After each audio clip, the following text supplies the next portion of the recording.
now. Yeah, maybe like one so far, one or two. Ooh, there's a live chat. Yeah, I feel bad sometimes because I get the notification on my phone, but I'm like, oh, Derek's on. I should. Yeah. And I have to like go do other things, but I'm always like, oh, Derek's on this time, and every once in a while I get a chance to drop in and watch it. But that's cool. A lot of times I'm in the middle of something because usually at this point, if I'm home, dude, I'm in the middle of something. So yeah, I hear you.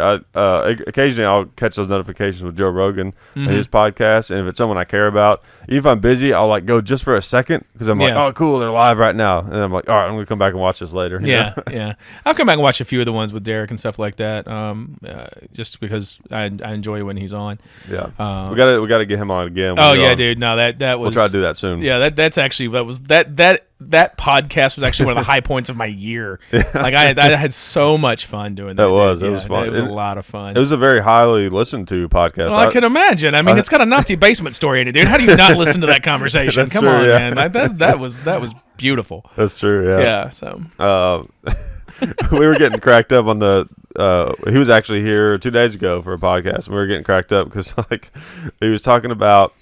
I even isolated it and put it up on YouTube where he was talking about the like Normandy. The Nazis were there for like months. Before the Americans came ashore and everything. And he said that they had to worry about raids from the British and stuff. They would periodically like raid or whatever. And then we were joking about like they were like the British are coming. There was like some Nazi Paul Revere or something. Achtung! Yeah. I'm gonna have to go back and watch that one just for that part of it. We laughed for like 30 minutes, I think. That's awesome. That's awesome. Yeah, it was fun. So the sound, everything, people are saying it comes through good. Looks like it. Okay, no one's complaining about that. Not yet. Nice to have the folks that show up early just to help us test the sound. Yeah, we appreciate you. We do. We do. Yeah, we really do. Like, we have no idea how it would sound if you weren't here. So I mean, you could be saying things like first, second, but instead you're like, hey, it sounds great. Yeah, no, thank you for that. First, it's a live cast. Stop.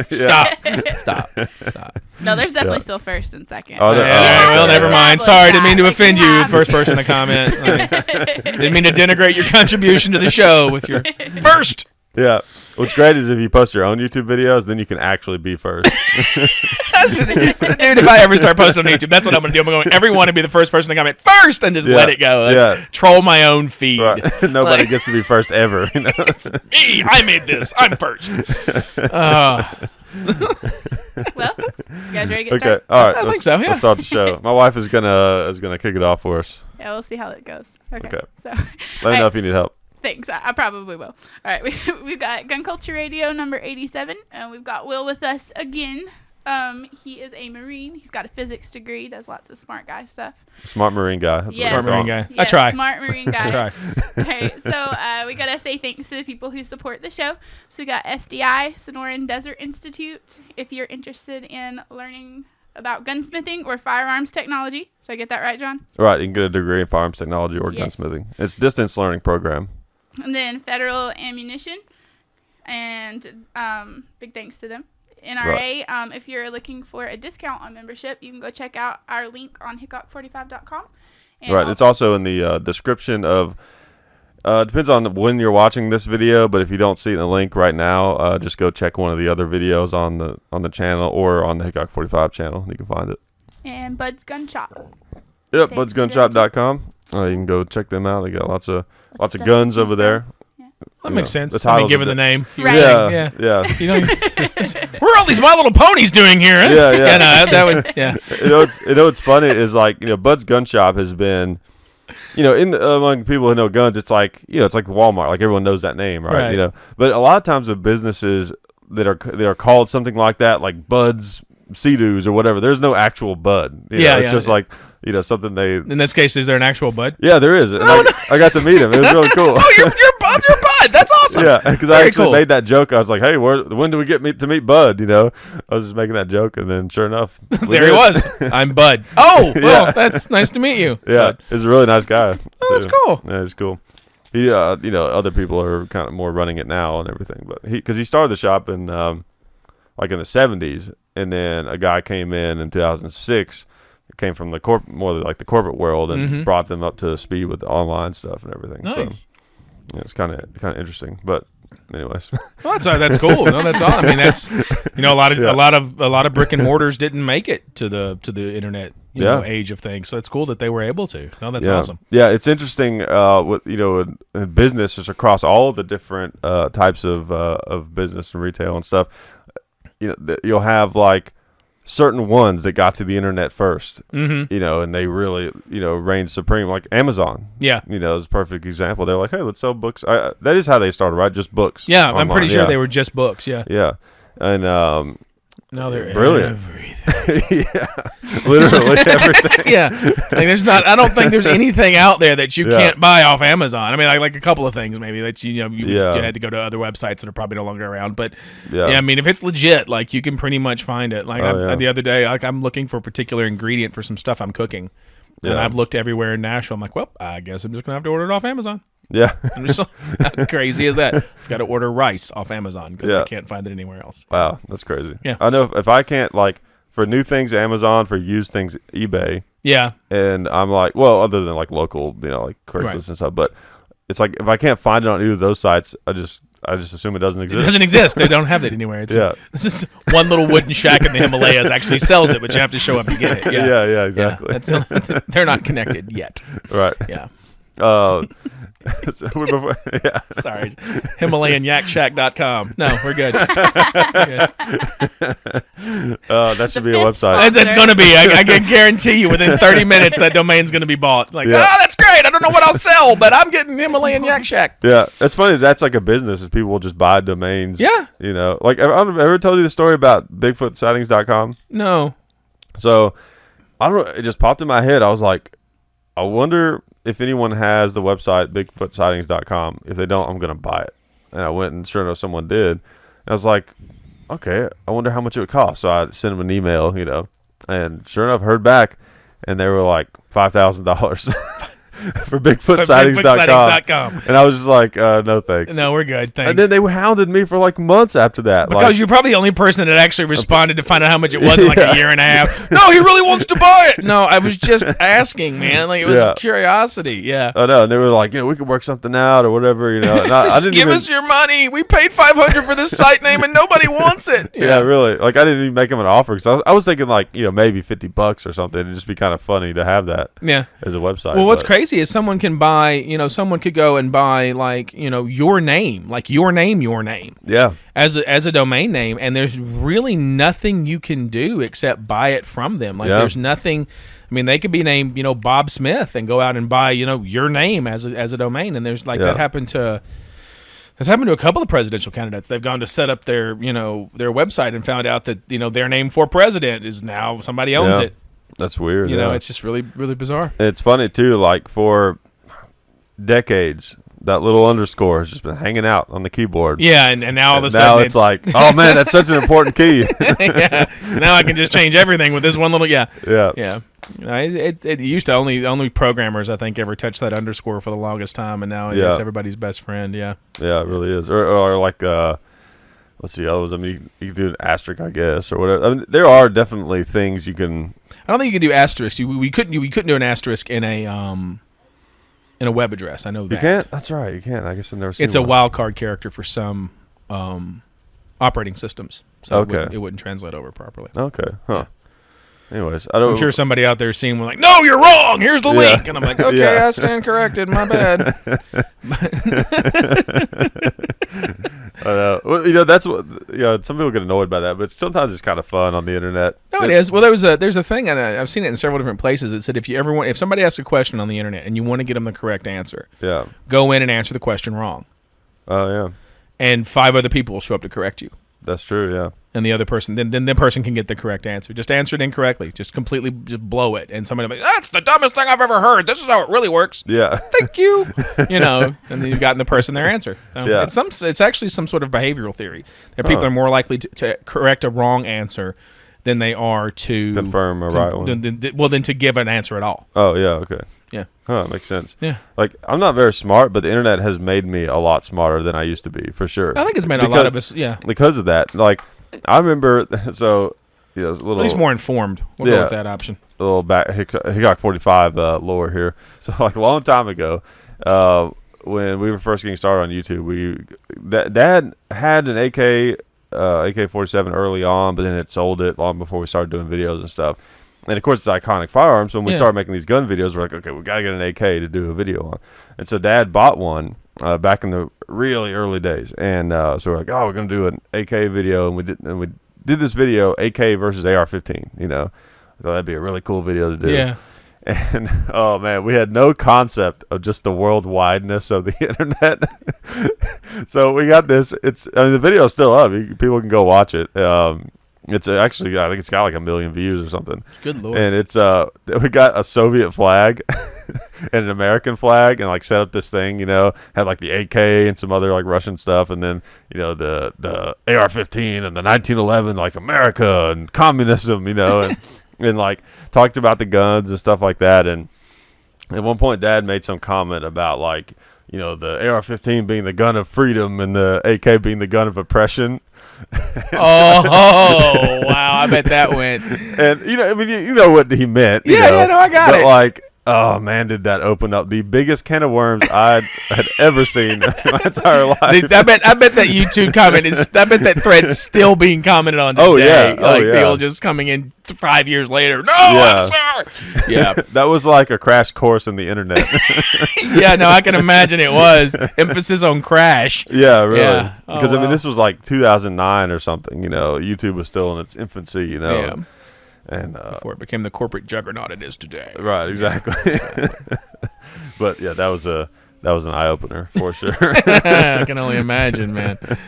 I forgot why I was making. I feel like that was a point. I do this all the time. I'm like, oh, that's an interesting thing. I got a story that. Well, we was just talking about that, but the whole like, you know, threads and people being more likely to correct you than that's what it was. To Yeah, give an answer, and so you guys said something that somebody that's disagreed right, with, and then everyone had to correct you that it had been used to fight for freedom the world over. Yeah, yeah. I'm glad you have the ability to keep track of things like this. No, I can. No, I just no. I have my soulmate does the same thing to me on a regular basis. So I've learned to keep up. So. Yeah, see, I'm like one of those people. Like my mind is like the woods, and like, you know, I could go pretty far in the woods, you know, but people following you into those woods might be an issue. But I'm not gonna remember how I got there. Yeah, you know what I mean? Yeah. So no, wait a minute. I should have left a trail of breadcrumbs. Where's my original thought? It was here. Yeah. No, I understand. I do that all the time. I do that all. It's like I get to the end of a sentence, and you're like, and I have no idea where to go with this, and no idea how to get back. Yeah. I get it. Yeah, I'll find some cool things in the woods occasionally, but I might just get lost there. And after a while, you're just like, I can't see the sun anymore. Exactly. It's scary here now. It's scary and dark, and I'm cold, and I want to go home. Lost in your own head. Yeah. Okay. Yeah. Before the show started, we were talking about the Antifa thing, which I don't know how to pronounce it. I don't know how to pronounce it either. Antifa. Yeah. I got nothing. Antifa. Let's answer it wrong and test out Will's theory. Oh, yeah. So we're going with Antifa. That sense. It's definitely Antifa. Let's see if we get somebody's going to go out and grab the phonetic and bring it back. No, according to Wikipedia. So good. No, please do. We would like to know how to pronounce it. Yeah. But you know, they're like a hardcore left militant group, kind of. Yeah, right? no, they're basically. I mean, they're the guys that still actually go, no, Communist Manifesto has some really good ideas in it. There's like, you know, it's a very small group of people, but apparently they're want to be incredibly active now. They're the guys that shut down, like, I can never pronounce Milo, because I'm not going to try and pronounce his last name. Oh, Yana Yapopoulos or whatever the name is. Yogurt, what I don't know. Yeah. His last name sounds like a Greek yogurt brand. The most loved and hated person on the planet. And then they shut down Ann Coulter and like some other stuff out at Berkeley, and so I guess they're really filling their oats. But yeah. And the thing that makes them unique is that they have guns, or that some of them do, or whatever. Well, maybe like some of them have guns. Some of them, airsoft guns. Yeah, I think some of them actually may have been airsoft guns. Probably. And then they put out that video of them making fools of themselves at the range. Like that was, and I mean, in pursuit of balance, I've seen some far right wing, range videos that you're just like, Alex Jones. You mean Bill Hicks? Yeah.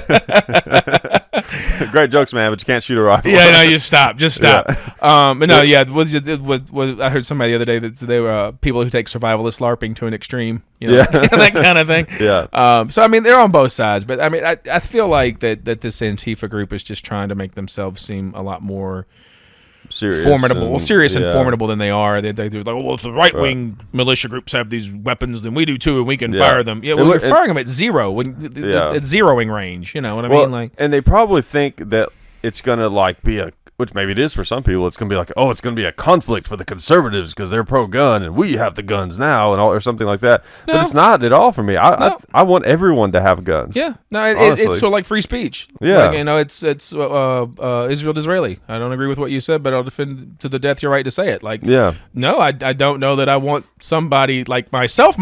I don't know that I want somebody like you having a firearm, but I'll defend to my death your right to carry one. Right. Because I have confidence that there's more good people than bad people. So yeah, I would rather the vast majority of people are good people. Right. Yeah, definitely. Yeah, for sure. So it doesn't really bother me that they have guns or whatever. But I mean, it doesn't necessarily bother me either, especially after seeing the range video. Yeah, exactly. I'm not really concerned. Like, I think I have a better shot with my pistol than they do with their rifle. So I think we're good to go. I mean, it kind of reminded me of that. Did you see the North Korea was marching? Did you see that AK magazine? No. There's a reason why you can't buy them. It's not because it's some special high-tech military thing. They're just crap. It's some kind of special rotary, like circular magazine. Okay. It's like in the shape of a cylinder, basically, and it holds like 150 rounds or something like that. I've seen those before, yeah. But they don't work, really. It's not even a drum. It's not even like a regular drum magazine. I mean, it's like this totally different, weird thing.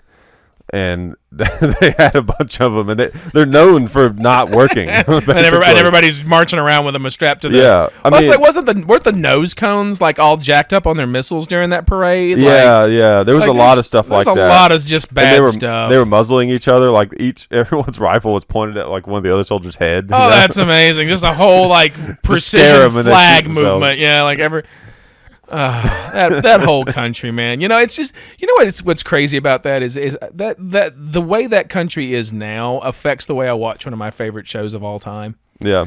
Because despite being a Marine, I'm kind of a peacenik. Like, I really kind of am. Like, I'm not a big fan of war. I follow the aggression principle. The aggression principle, which is the first person to initiate aggression, is wrong. Like, at that point, like if you're the first person to initiate aggression in any form, right? I initiate that all the way. I mean, and we can get into that discussion if you want to, but that goes all the way out to letting the government be your proxy for aggression. Like, if you're the first person to try and force somebody else to do something by force, whether you do it, yourself or let try and get a law passed, you're wrong. So, I watch MASH. Love MASH. It's one of my favorite shows of all time. My fiance and I are watching it every night right now, 2 or 3 episodes. But, Hawkeye in there is always, the war this, the war that, the war the other. And you look at North Korea and South Korea now and you think, no, man, we did the right thing. Like, I don't like the fact that there was a conflict, but I'm pretty sure, that was a good thing to actually do. Yeah. You can roll the dice on Vietnam because it was so poorly handled. Not because we went over there to do anything, not because anybody went over there and fought in it. It was more the execution than the idea. The execution was horrible. Yeah. No, and I think what we tried to do was good because Vietnam is not a pleasant place to live right now by any means. And I think so what we tried to do over there was good. And I wish it had gone at least as good as Korea did. But yeah, it does kind of conflict me when I watch MASH now because I'm like, no, I feel like that war was actually, probably a good idea. Yeah. Because I wouldn't have my phone right now.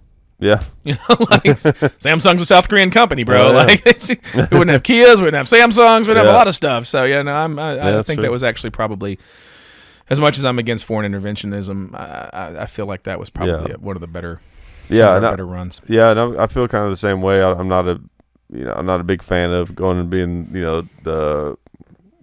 playing the parent role of the entire world. Yeah, world police. But there is a certain point where, like, we are more capable than other countries of doing certain things, and if it has to be done, then, maybe it should be us. I don't know. It just depends. To a certain extent, I agree with you, but I don't think... I think with Korea and Vietnam, it was actually kind of a different thing than what we're doing now, and I could be horribly wrong about that. But I just feel like from what I've read about those wars and now what we're doing now, like I don't think what we're doing around the world now is beneficial to anybody, man. Yeah, like staying in Afghanistan and staying in Afghanistan, screwing around in Syria, like all the stuff we're doing. Like these are 100% an internal conflicts. This is not like, with North Korea and South Korea, like they were in the middle of a civil war, and then China was involved, and that's another thing. Like China was involved in Vietnam, China was involved in Korea, and so you can make the argument that okay, the half of that group had all this backing and stuff. In Syria, you can probably make the argument that Assad has Russian backing. You can certainly make that. But in did Hussein have Russian backing? No. Yeah. You know what I mean? Like did the guys in Afghanistan have Russian backing? So I don't know, man. Like I feel like sometimes we make some really really poor decisions. And some of that comes from reading Chalmers Johnson and things like that. And I feel like a lot of times we make the problems and then go in to fix them, especially in the region we're in right now. Yeah. I mean, we no matter how you slice it, how you cut it, how you dice it, I'm not, but the American government's pretty much responsible for ISIS right now. Like we as a government made those guys. Like we set it up in at least one of the many ways that we could be responsible for them. Yeah.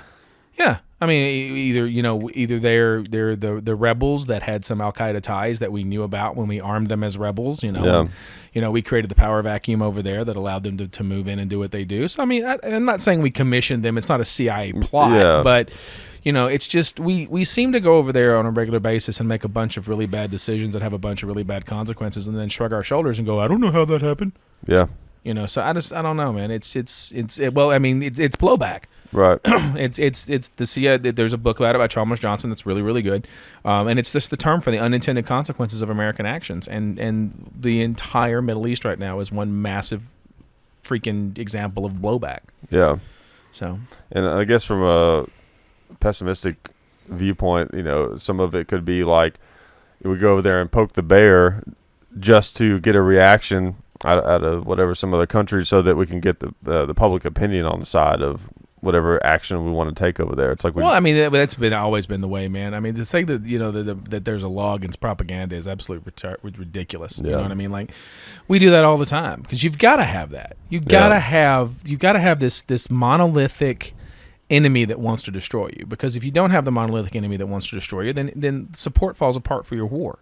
Yeah. Because if they're not this thing that you can label them all this thing, then because when you start seeing people as individuals, there's no war to fight anymore. Right. You know what I mean? Like you're like, well, what if this person doesn't actually see? He agrees. Yeah. It's like you're onto something there, bro. Keep going. But I mean, because you have to think: does this person really believe that way, or are they just shooting at me because they've been told to? Right. Do they believe a thing about me that's not true? Because I maybe believe a thing about them that's not true, and then you don't have war anymore. You just have a bunch of people trying to get to know each other in the middle of a battlefield, and nobody in power wants that. Yeah, it's like the Civil War. They even got people that are like family members and stuff, and neighbors to fight against each other. Basically, but wasn't it World War I, the Christmas incident?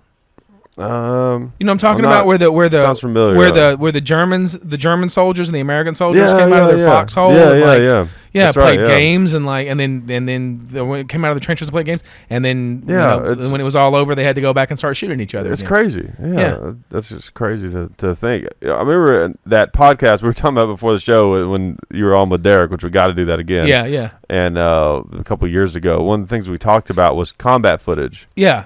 If you remember that. And I remember you posed the idea that if people, because remember initially when I was talking about how, I was saying how it'd almost be interesting for me who have not had those experiences, almost be interesting for me to see it because it doesn't, you can't find it really. Well, certainly not nowadays. It's all scrubbed. Unless it's on the dark web somewhere, which I'm not willing to go there. I don't blame you. Not for that. No. Nothing's worth that. And but you posed a question that maybe, at first you was like, you don't want to see that, but then you posed a question that maybe if people did see it, it would make it harder for governments to convince people to go to war. I think it would definitely be harder for governments to convince people to go to war, and I think it would definitely be harder to drum up support for war. Yeah.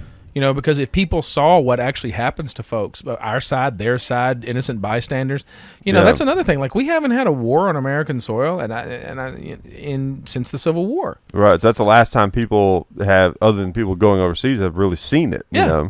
And it's and so nobody really understands collateral damage. Nobody understands that these innocent people, no matter what you do, because your missiles are never going to be that precise, your bombs are never going to be that precise. You're never going to get a fully clean, just precise surgical war. Right. They don't exist. And so innocent children and innocent people are going to die in a war, and they're going to die in the war zone. You know what I mean? Yeah. And it's just, there's nothing anybody can do about it. Yeah. And, to the point that our government, it started under, I don't know if it started under Bush or Obama, but our government has started labeling any man of fighting age in a target zone as an enemy combatant. And so it's just like, we killed 55 enemy combatants. Well, 2 of them actually might have been terrorists. Yeah. The other 53 were just 25-year-old men that were trying to get to the market to buy, hummus. Right. So it just. And you can see, I feel like, you can see all the movies in the world that they're incredibly graphic, like Saving Private Ryan and stuff, but it's not real. If people really saw what was really happening. But I mean, even Saving Private Ryan is a form of glorification. Yeah. And I don't think, war is something that you do, or it should be something that you do at the end of it all. Yeah. You know what I mean? It's not something that should be glorified. It's not glorious. Yeah, but I feel like there's something also ingrained in us to almost seek it out. It's part of our evolution, I guess. So it's to a certain extent, yeah. It has to be because we come,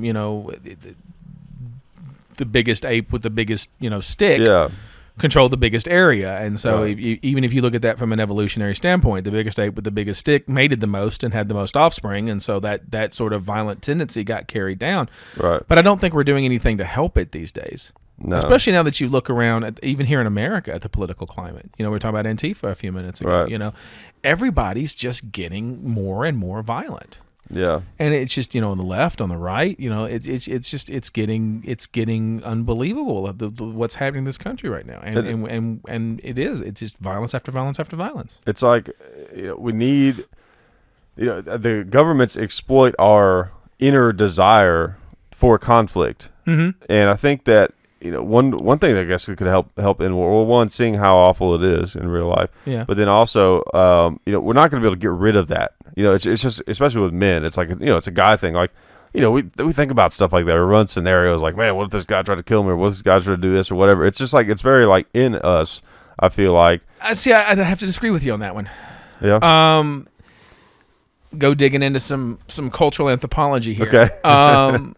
The problem is that it's not necessarily within us. Think it's a learned trait? It is a learned trait. Okay. It's a cultural trait.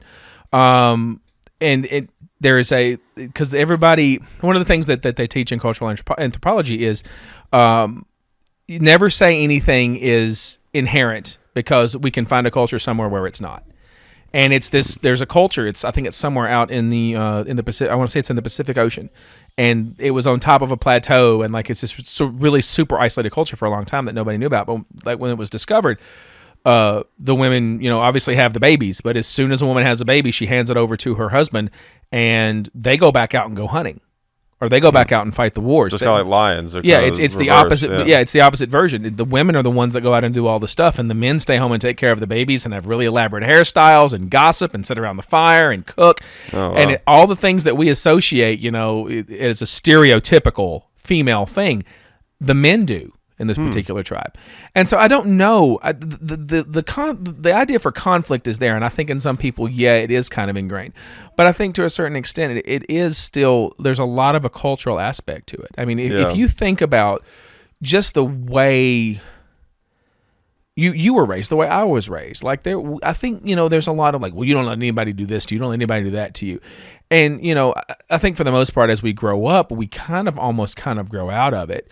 And of course, we've got violent video games, as an outlet for it. Which I think is a positive outlet. Oh no, it's a positive outlet. Yeah, it's a completely positive outlet, because I get to go on there and kill aliens, or maybe even somebody else, and then 30 minutes later the game respawns and we go at it again. Yeah, exactly. So I think violent video games are therapeutic, to be honest with you, especially in our society. But I don't know that it's a cultural thing. Yeah. I know. It could be though, like this society that you're talking about. If they've been like that for a long time, they've had a different, evolutionary process. It could be these things get ingrained in us in a much shorter amount of time, maybe, than we think. It could even be like that. I think that's an interesting thing. It could be just I don't have a lot of understanding of it about evolution. There could be certain things get ingrained in us from a smaller number of generations than we think. Like maybe it only takes, a handful of generations to actually affect someone's personality. Well, see, that's interesting though, because that brings up you can look at that as what they as a phenomenon in evolution that they refer to as punctuated equilibrium, which is where there are rapid changes within a species in a very short amount of time. I'm sure I'll get corrected later if I'm wrong on this, but the moths, the moths in Britain in World War II, there used to be the species of white moth. Okay, well, apparently I'm wrong. But anyway, I won't use that as an example. I can't read your lips, love. I'll just skip the example and keep moving. But anyway, punctuated equilibrium basically is a situation where a species can adapt in a very rapid amount of time to changing conditions.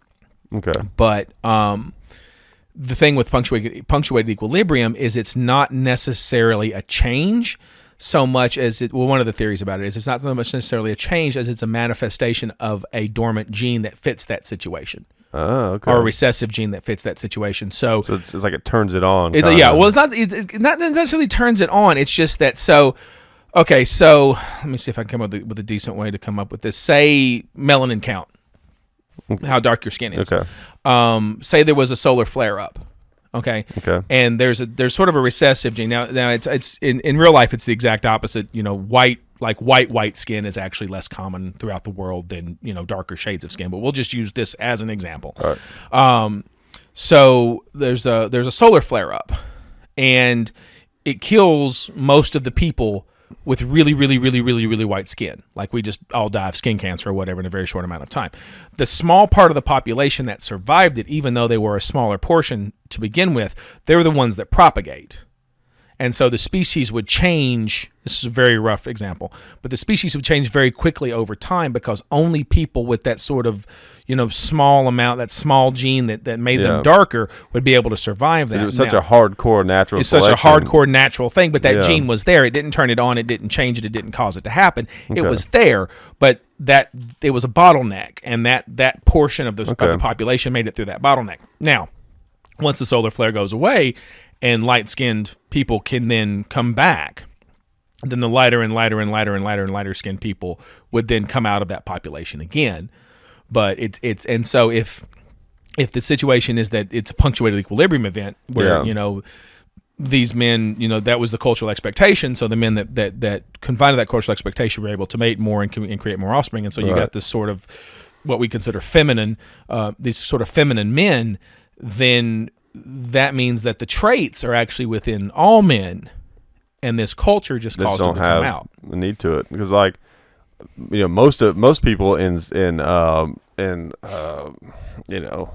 their civilized society or modern society or whatever have war in their blood just from because there's been so many wars. Like we all have family members or somebody down the line that have been in lots of wars and different things like that. No, I agree. So, I mean, we are by our nature a violent species. Yeah. To the point that we, I was saying earlier, we form governments to be proxies for it. Yeah.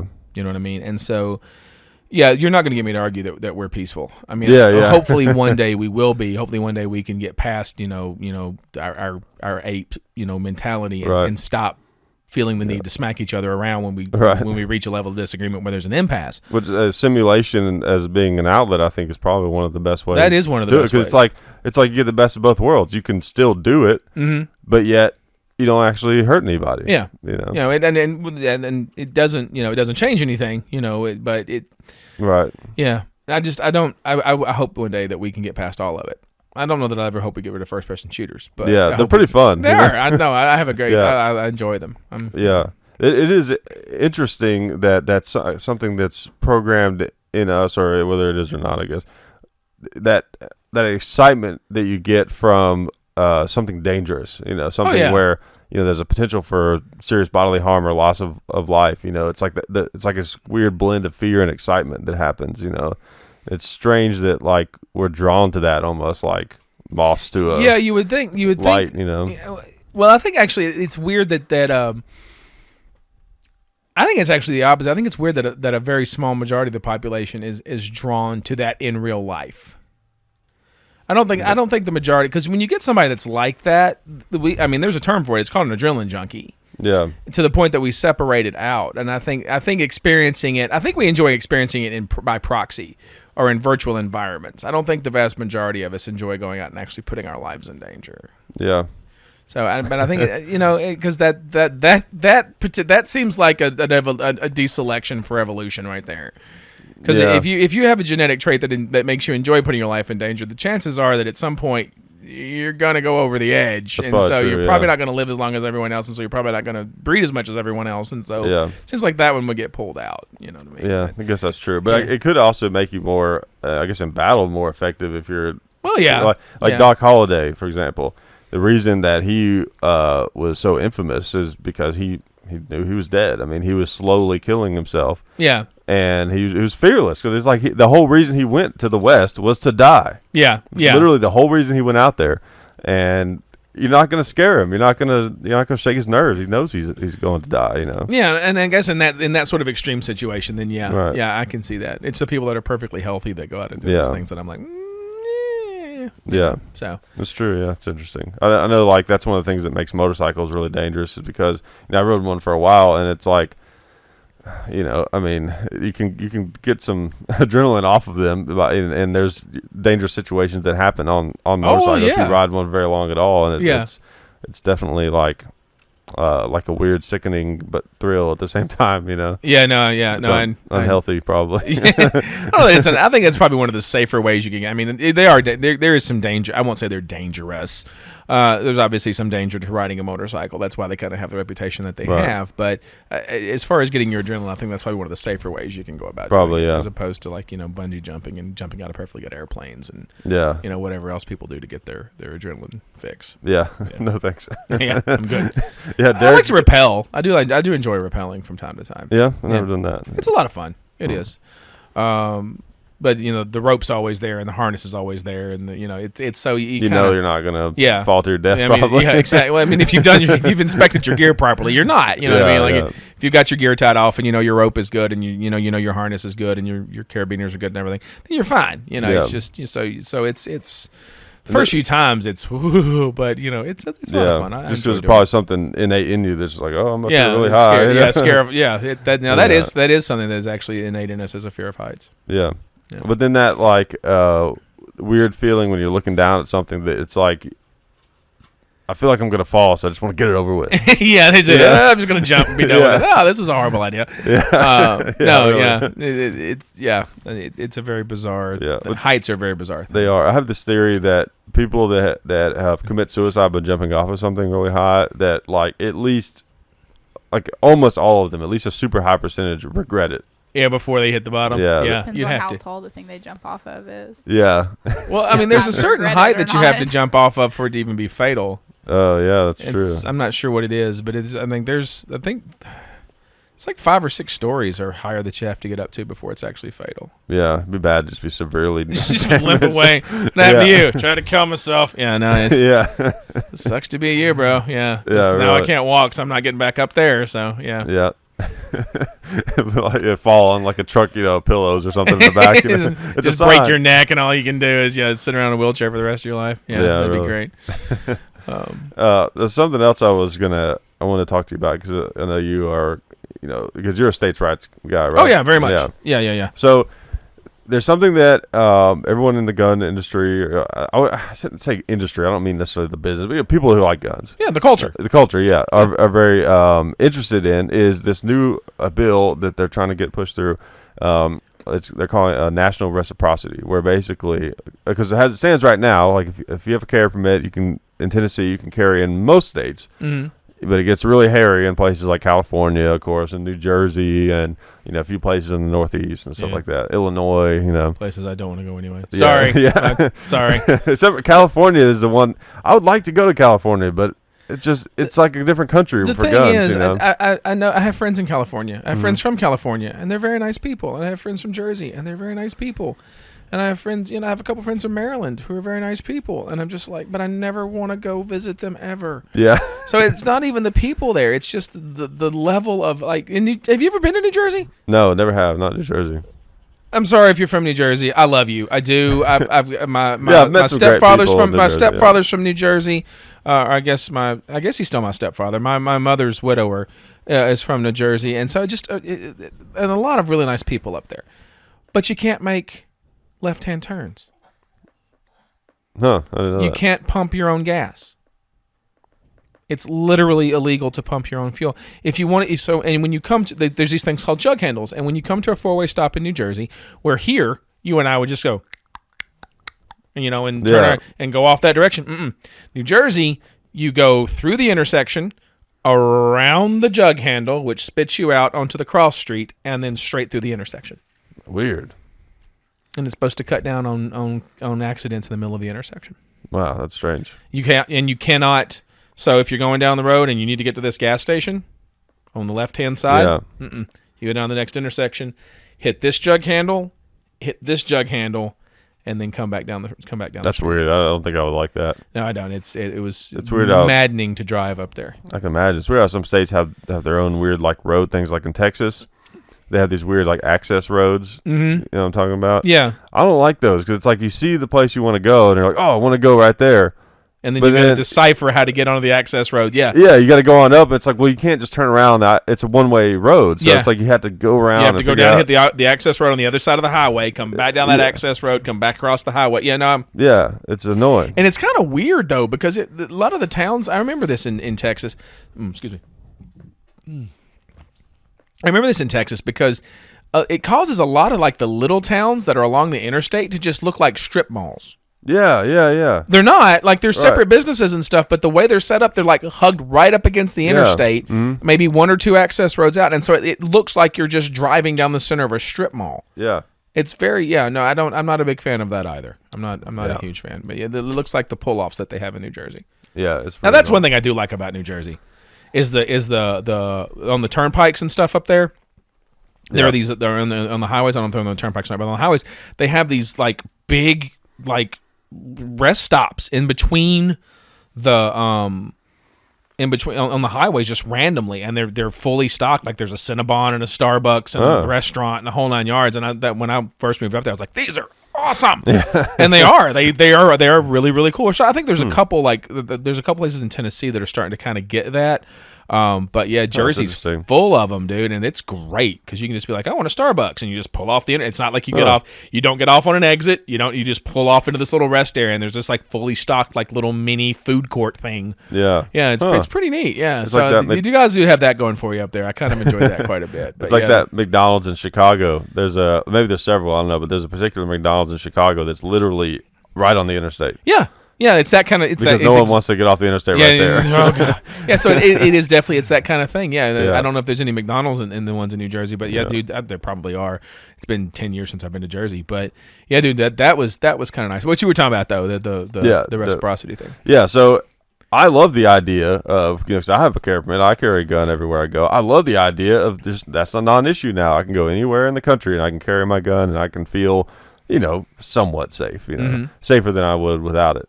I love the idea of it, but it's kind of a conflict for me because, it makes me feel like a hypocrite to be in support of it in a sense. No, I understand completely. Yeah, you know what I'm saying? Because it's like I'm a kind of a states' rights guy. I don't like the federal government coming in and telling me, what to do, telling me that in my state I can't have a machine gun or a suppressor. I don't like the federal government telling me that.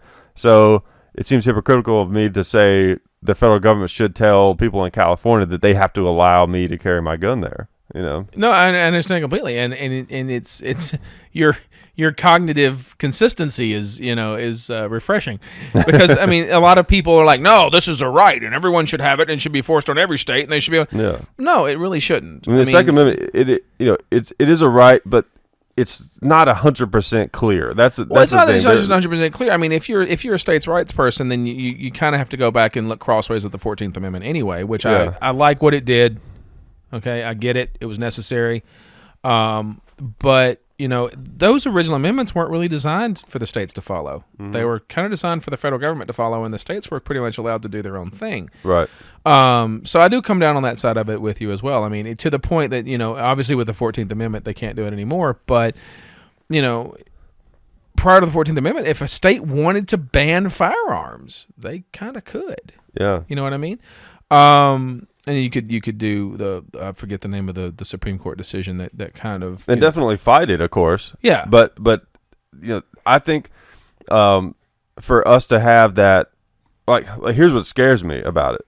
Right, the bad side of it, I think, is that we go down that road of the federal government telling us what to do. Is that could easily backfire because while it's sad that people in California are treated like criminals for having guns that I can just easily have here in Tennessee. It's sad. I hate it that those people have to deal with that out there.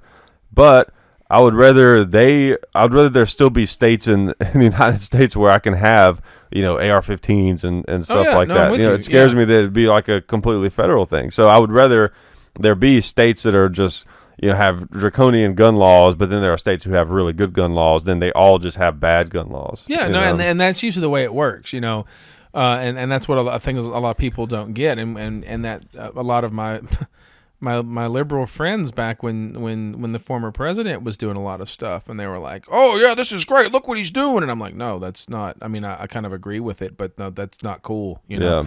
Oh, this is great. Look what he's doing. I'm like, no, that's really not. And now that somebody they don't like's in power, and all these precedents have been set, and he has all of this influence and all of this power because the dude that they liked for the last 8 years seized it all for him. Yeah. They're like, well, this is horrible. I'm like, yeah, but the other guy did the same thing, only in the opposite direction. So don't come whining to me about how he's, overstepping his bounds. It's like, a perfect example of it is the sanctuary cities thing and immigration. So, when Obama was in power, Arizona said, we're not doing that. And everybody was like, well, they can't do that. He's the president. America, the federal government's in charge of immigration. Yeah. And now when Trump's turned around and said, sanctuary cities are not a thing. Stop. Like you don't get to harbor illegal aliens. Well, that's ridiculous. Those are cities. Cities can run their government any way they want to. I'm sorry, what? Like, did nobody else not see that cognitive 180 just because you agree? Right. So it's absolutely ridiculous to watch the flip flop and things like that. And so I totally get where you're coming from. Right. And I think the majority of people are states' right, so long as they agree with the state. But no, I'm with you on that. I think the ability to grab my 45 and take it on a trip to Oregon if I want to is tempting. But I don't believe all the states between here and Oregon should be forced to recognize, my right to carry a weapon. If they want to, then that's their business. I just don't think that it should be forced on them because that's the thin edge of a wedge. Because I wouldn't want them forcing stuff on me. Exactly. Yeah. That's the thin edge of a wedge that I don't want driven into the society. I do think though that there is, when it comes to Second Amendment, I do think there's at least some federal red line. Like you were saying earlier, like some states, like a state could ban all guns. See, that I wouldn't necessarily agree with. I think there is well, not now. I mean, now they because of the 14th Amendment, you look at the Second Amendment through the lens of the 14th. No, they can't ban all firearms. As a matter of fact, there's been several cases before the Supreme Court here recently where the Supreme Court has said no, you can't even make people leave them at home. Like this is a right to bear arms wherever the heck they want to bear them. Like Chicago, that whole McDonald case, where the guy wanted to use a handgun for self-protection in his home, and handguns are illegal in Chicago, and it went to the Supreme Court. And they and I think the NRA backed it or whatever, and they overruled it, so you can have a handgun in Chicago since that decision. Well, it was in D.C. where I think they recently a couple years back they had the one where they ruled that forcing someone to keep it inside their home was a violation. Oh yeah, that's of their Second Amendment rights, and so. It's getting better and better and better. But I think states, when it comes to reciprocity, I think a state has a right to say yes or no because, okay, so here's why. And I can give a fairly, and it gets beyond states' rights. So say in the state of Tennessee, and I know of course it's not this strict here, right? But say in the state of Tennessee every year, you had to go and re-qualify, just like a police officer. Okay. Which, again, not wholly and completely opposed to, by the way, for people to have to requalify for not to own a weapon, but to carry one in public. Okay. Okay. Well, let's talk about that one after this. But say in Tennessee it's like that. But in Georgia, you just got to have $50 in your pistol. Yeah, in some states nothing. Yeah, in some states nothing.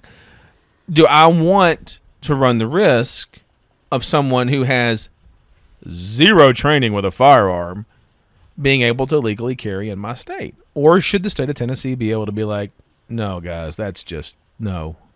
Like, I'm sure he's a great guy and all, but he's not going to hit his target and possibly hit several things that aren't his target, and so we're not going to recognize your weapon permit here. And I'm not saying it's like that. It's obviously not like that. Georgia, I'm sure, has really strict regulations, and Tennessee has some decent ones too. But it's not. I think states should be able to say what they're going, and right. It's going to get used as a political hammer. I think it got used as a political hammer a couple of years ago. Yeah, and which is probably what spawned this whole nationwide reciprocity thing. But no, I totally think that states should be allowed to determine who can carry and who can't. Right, and that sort of makes sense to me. Like if.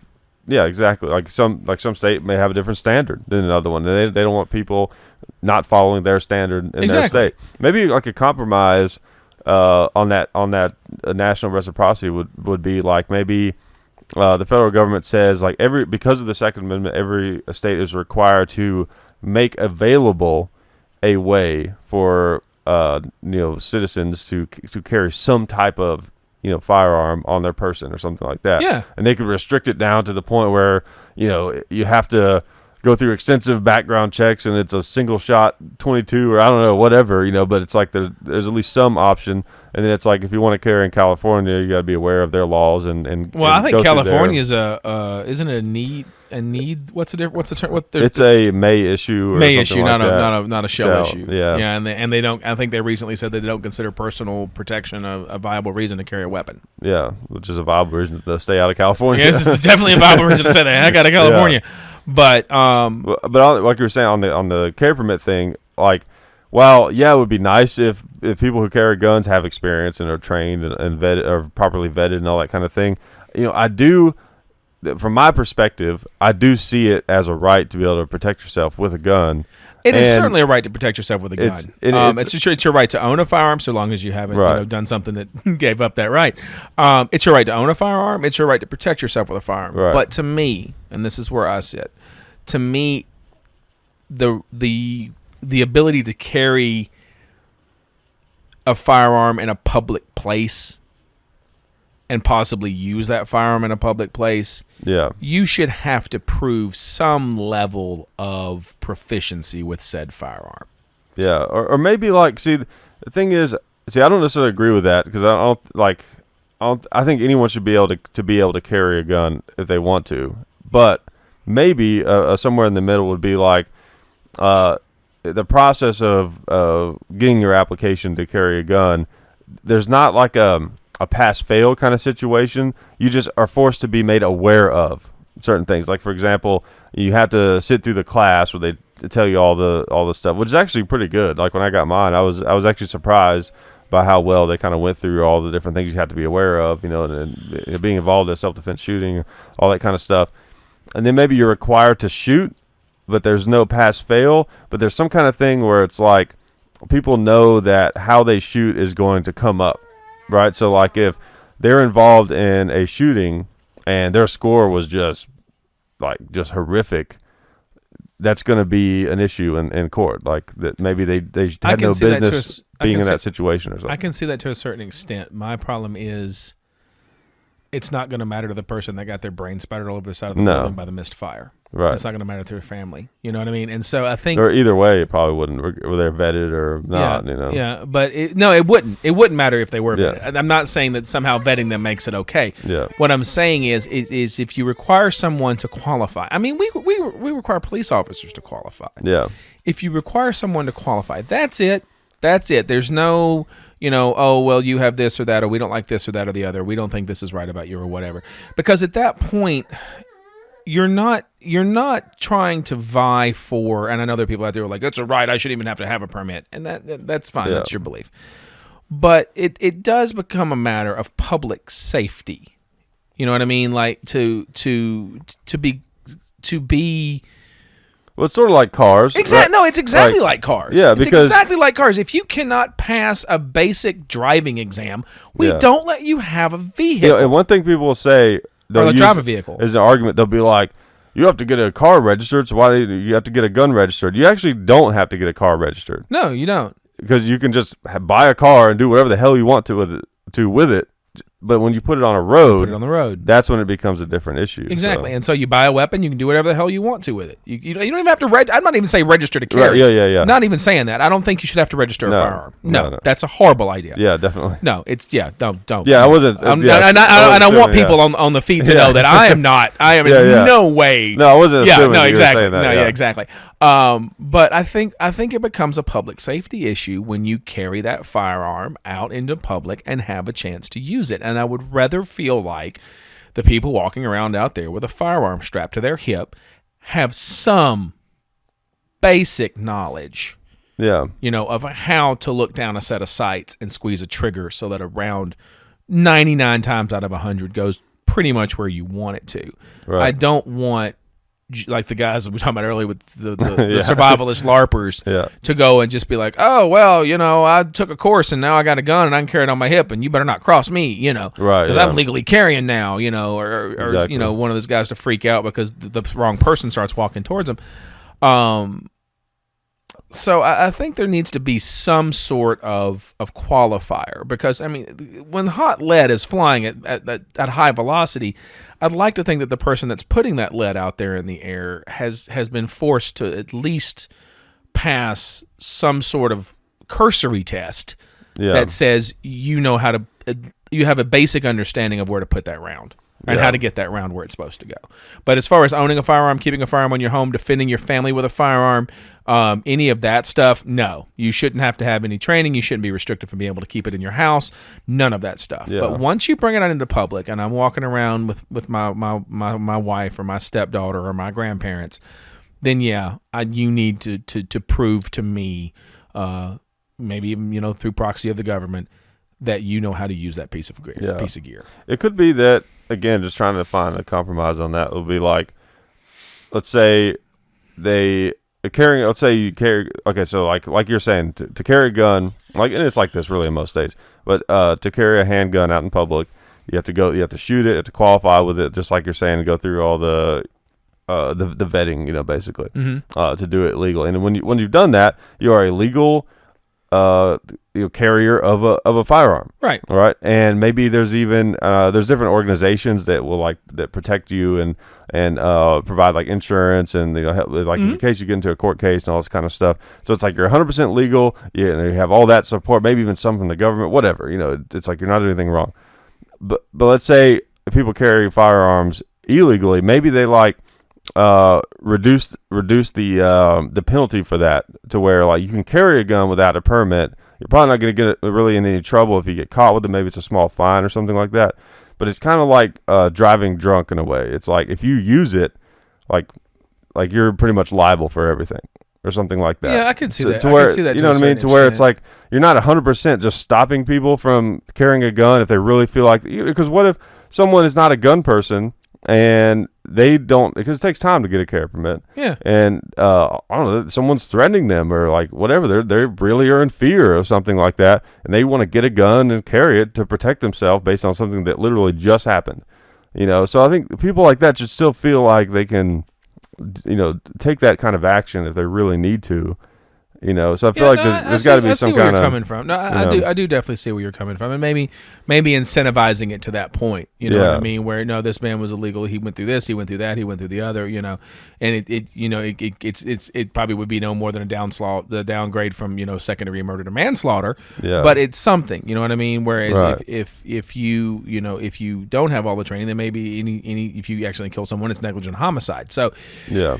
I can see that to a certain extent, but there has to be something out there, man. You know what I mean? To sort of kind of because there's a lot to using a gun. There really is. Oh no, so I totally agree that it's definitely better. It's not a point and click interface, man. No, there's a lot that goes into putting a round down range. Yeah, especially a handgun. I mean, yeah. Handguns are just tough to shoot unless you really have a lot of time behind one. I mean, I still can't probably fire one for more than 10, 15, 20 minutes without having to take a break because I get the shakes. Well, because I've got a 45, so they got a bit of a punch to them. Yeah. But yeah, I mean, I get the shakes after 15, 20 minutes of just good, old fashioned range time. I have to take a break and go sit down for a while and get my strength back and come back. So yeah. And I don't think a lot of people, they shoot it like one time and they carry it for 10 years. Yeah, exactly. And so I don't know. There's got to be some sort of compromise, though. I think we have to come up with something where people who are out there to protect themselves and by proxy, I suppose, protect other people, have some sort of qualifications to do so. Yeah. One of the things that's tough when you're having debates like internally with like hardcore gun people is like you run into this 100% no compromise mentality constantly. Yeah. The Second Amendment is all the permit that I need to do anything I want when it comes to guns, and the Second Amendment is somewhat flexible. It doesn't line out specific types of guns that people are allowed to own. Like the theme of it is basically, to me, the theme of it is saying that civilians deserve the right to have the same types of, like the term like man portable, or like something that you could carry with you, essentially, small arms. In all honesty, it's to keep and bear arms. Like I don't really know that it's. I mean, can we even argue that it's? I mean, if you really want to just bore down into the language, can we argue that that's small arms? I mean, yeah, you can make the case that it's everything. That technically, I should, be able to own an M1, an Abrams if I want to. Right, which you can actually. Yeah. It just takes a lot of shit. But I mean, if you're hardcore right wing, the Second Amendment's all I need to go buy myself an Abrams. So I mean, it's But yeah, I see where you're going. Right. Yeah. To me, that's my interpretation of the Second Amendment is that it protects the right of individuals to obtain small arms, basically, anything from like a machine gun down, essentially, like not necessarily explosives or anything like that. Being able to obtain those things reasonably easily, essentially. And now you can get grenades and bazookas, and you can buy C4, you can have all that stuff, but it's like this whole, huge process, and it's a big deal, which kind of makes sense to an extent. I mean, for C4 and stuff like that, kind of needs to be. Yeah, grenades even. I agree with that stuff. The one thing that still exists on the books when it comes to gun laws, at least in a big way. There's a lot of little ones that are annoying, but in a big way that I don't agree with is the full auto stuff, and then the short barreled stuff. Like the NFA basically, and suppressors. I think that those should be. That one I don't get at all, man. Yeah. Like, why are suppressors? It's crazy. Why is it? I mean, like we're all going to turn to hitmen because exactly. Like some politician watched the Godfather. We got to outlaw that. Yeah. I don't suppressors really. Yeah. And they always bring that up. Of course, it's not a. That's another thing. Like I hear all these politicians talking about that the suppressors are part of what makes something an assault weapon. Yeah. I'm like, well, that's the dumbest thing I've ever heard. It's not even a suppressor. That's a barrel break. But it's just. Yeah, I'm with you on the whole suppressor thing. Like, I have no idea. Of course, the other day I was driving down the interstate, and a certain local firearms dealership, which is very popular in the area, which shall remain nameless. That's out past Murfreesboro. Probably know it. Yeah, I think everybody in Middle Tennessee knows it.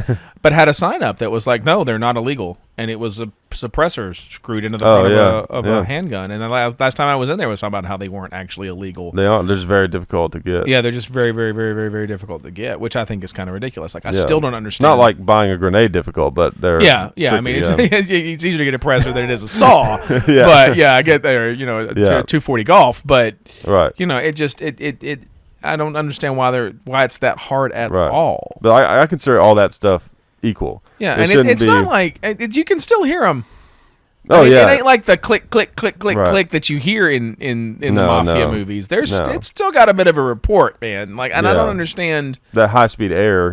Yeah, and the thing is, someone wanted to make a suppressor. It's probably one of the easiest things that you could make. I mean, they're nothing but just.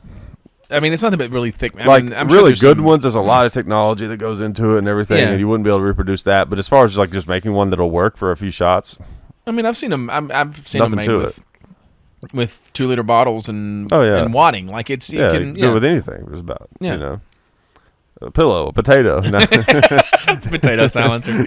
A pineapple, whatever. not only did my round go off, my pineapple scored. Yeah. And now to make teriyaki chicken. Yeah.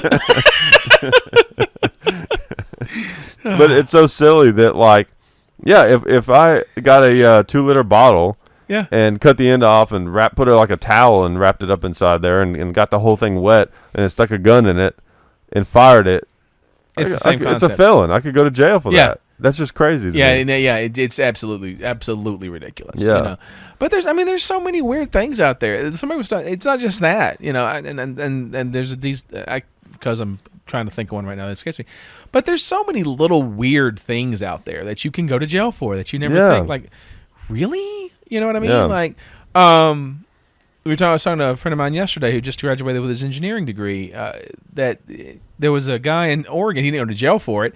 There was a guy in Oregon that they put in all these traffic lights, stoplight cameras. Yeah. And traffic light cameras. And they did some weird things with them, and everybody started getting all these tickets. And so he went around to different areas and did some research and took some times and did all these different things and basically sued the city that he lived in to show that they were messing with the timing on these cameras to get more revenue, and won the case in the whole 9 yards, and the city had to take down the traffic cameras, and then the state of Oregon turned around and hit him with a $400 fine for practicing engineering without a license. Wow. That's interesting. Because he had the audacity to do math without the permission of the state. Wow, they did the same thing to a politician up there that was running for office a couple years back. Yeah, he burned his ticket or something. Well, no, that's something that was here. One. That's right. That was in Tennessee. That was in Murfreesboro.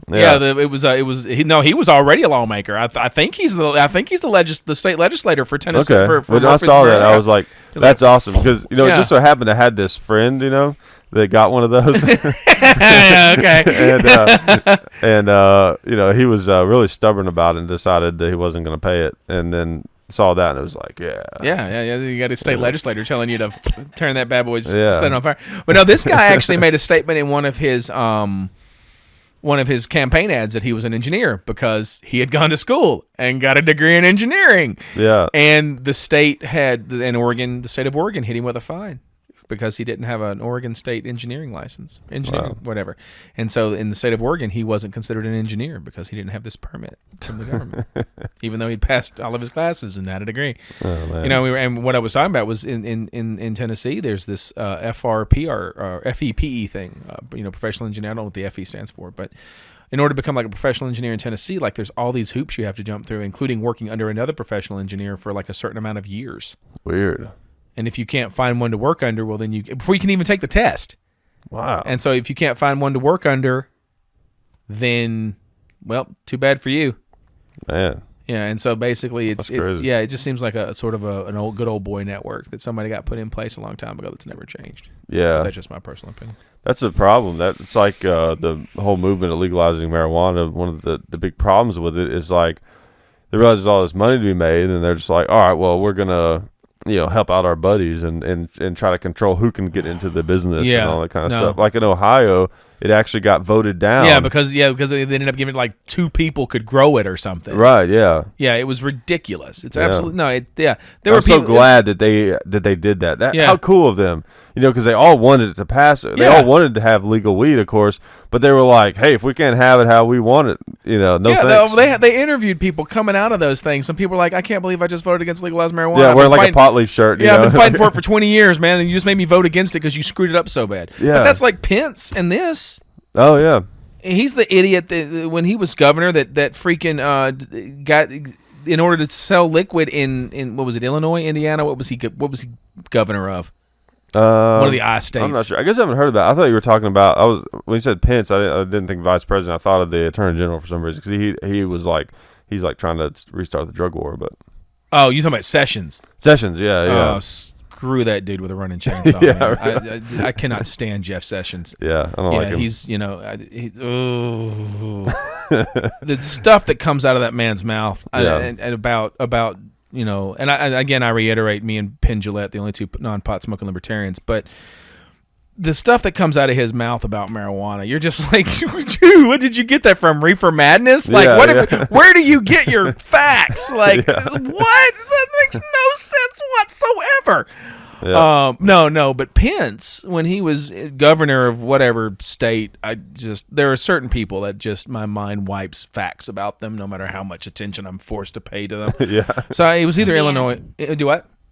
Indiana, thank you. Okay. I didn't think he was the governor of Illinois. I really didn't think that. Yeah, it didn't sound right. I can't see the Chicago was like, sure, yeah, we'll put Pence in. So when he was governor of Indiana, he was one that got it set up so that only one company, and I think they were a buddy of his, could seal the bottles for e-liquid. No. And so it drove, all of the e-liquid manufacturers in the state of Indiana out of business. Yeah. So, it's just I cannot stand. Yeah.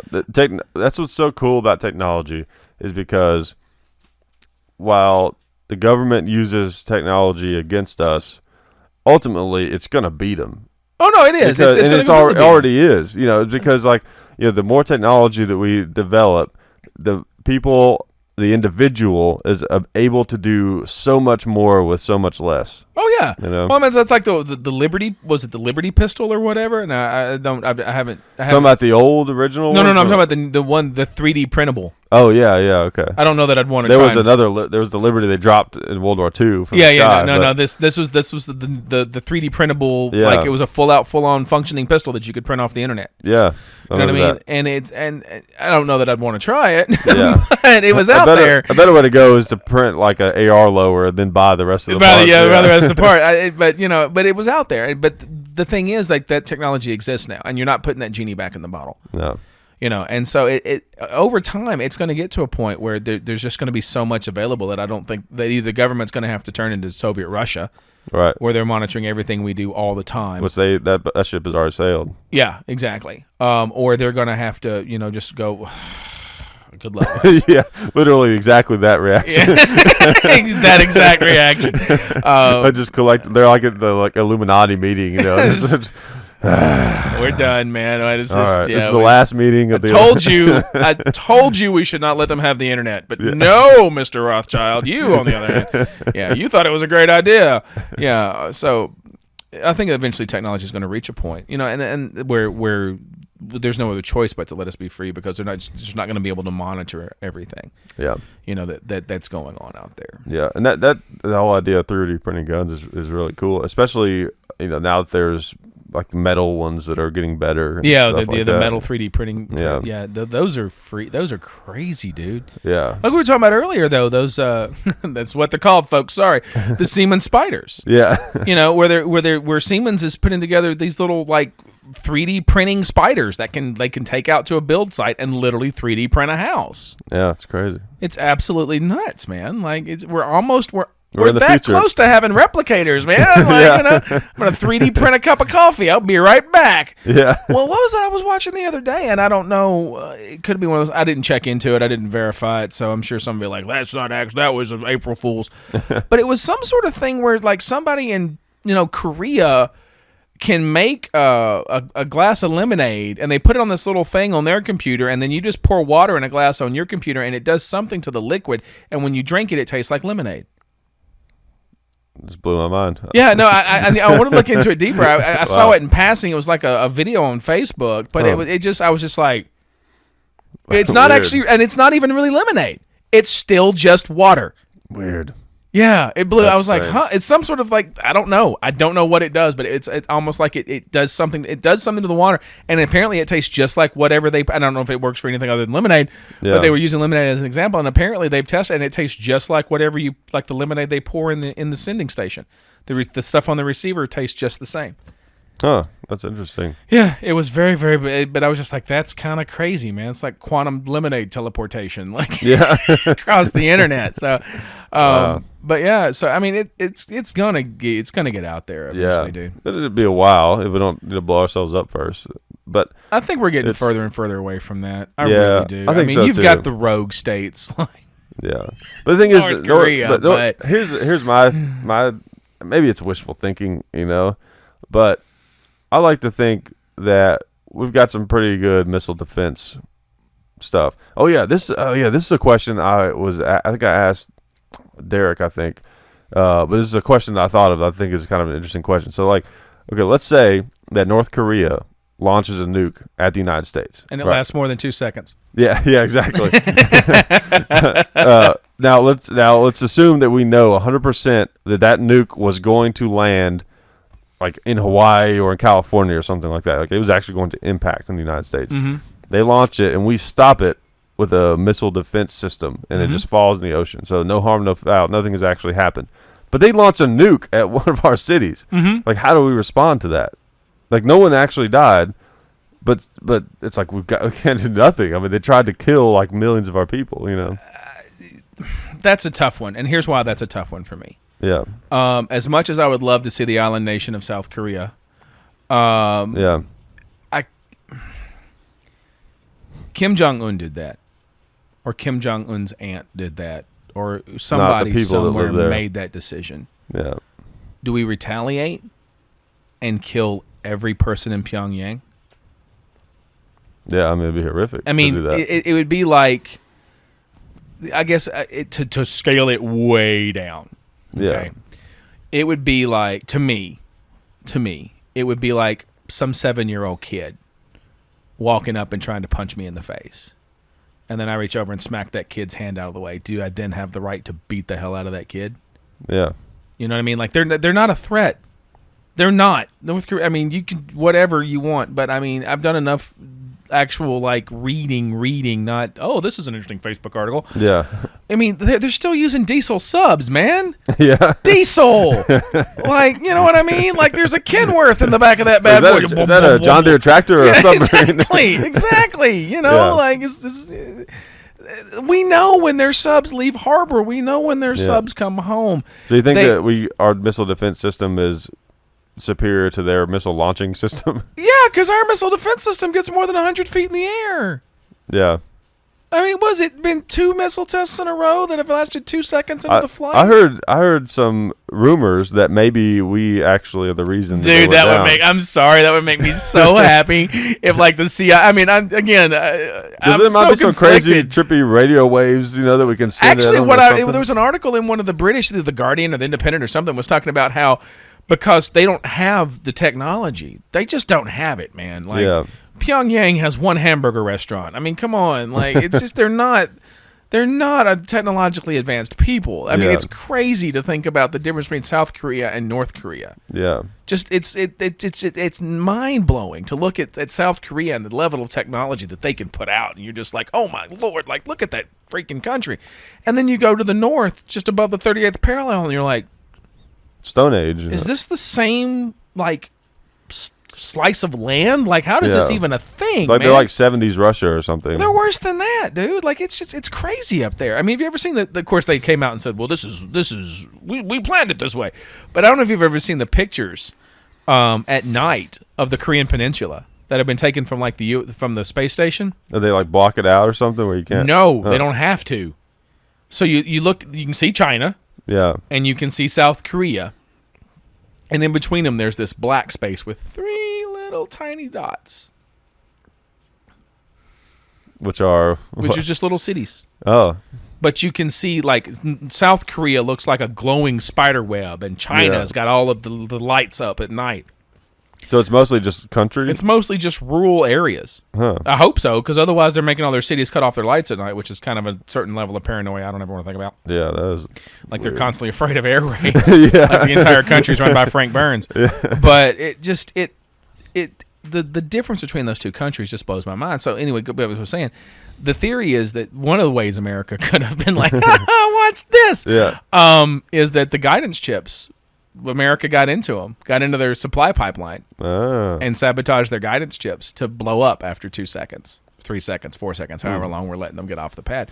So there's a good chance that their entire arsenal of nuclear missiles is infected with these, or they're not nuclear missiles, they're intercontinental ballistic missiles are infected with these chips. And they would have to go through and figure out which chip and how it's infected. They'll have to basically revamp their entire program. It could be. What about this? What if, like, we're actually allies with Russia, even though people don't think that we are, and Russia is the one selling nukes to like North Korea, maybe Iran or something like that. But they're actually working with us, so they're selling them basically like nukes that can be controlled by remotely by us, or that are, like you said, they're designed to like shut off or whatever. In a couple of seconds. I think it's much more likely to like as a test to see, like, let's see what they do. Yeah, you know. I think anybody that sells them stuff should sell it to them as a test. Like, what are they going to do with this? Let's let's give them the foam rubber bullets first and see how they shoot them at. It's like those action movies where you give someone a gun that's not loaded. To see if they use it on you. Which is funny because, like, anytime someone hands me a gun, the first thing I do is, all right, what's the condition of this gun? Yeah, exactly. But they never do that in the movie. No, there's like, oh, I got you now. Click, click. Really, moron? Give me that back. Yeah, really. Now, to put it back in perspective, the North Korea is a threat to Japan. Yeah. North Korea is a threat to South Korea. And that's something that we definitely have to take seriously as a country because they're our allies. But like I was saying, if they did launch a nuke at us and they literally tried to kill us, or South Korea or something like that, but especially us. So, like, I agree with you. It would be really sad, if we killed all those people that are just trapped in this bad situation, because of a small number.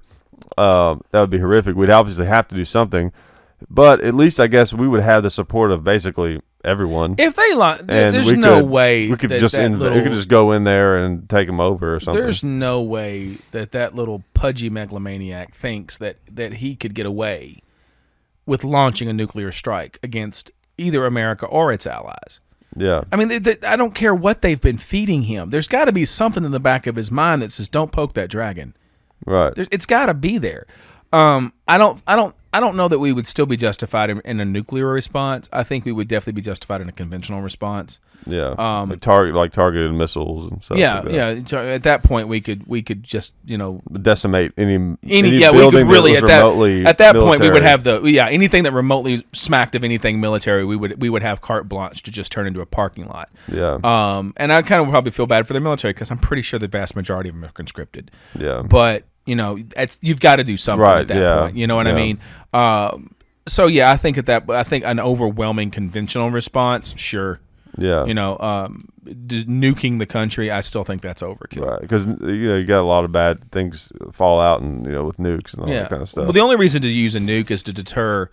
The only reason I ever see to use a nuke on another country is to deter if they've used them against us, and we need to be like, no, don't do that again.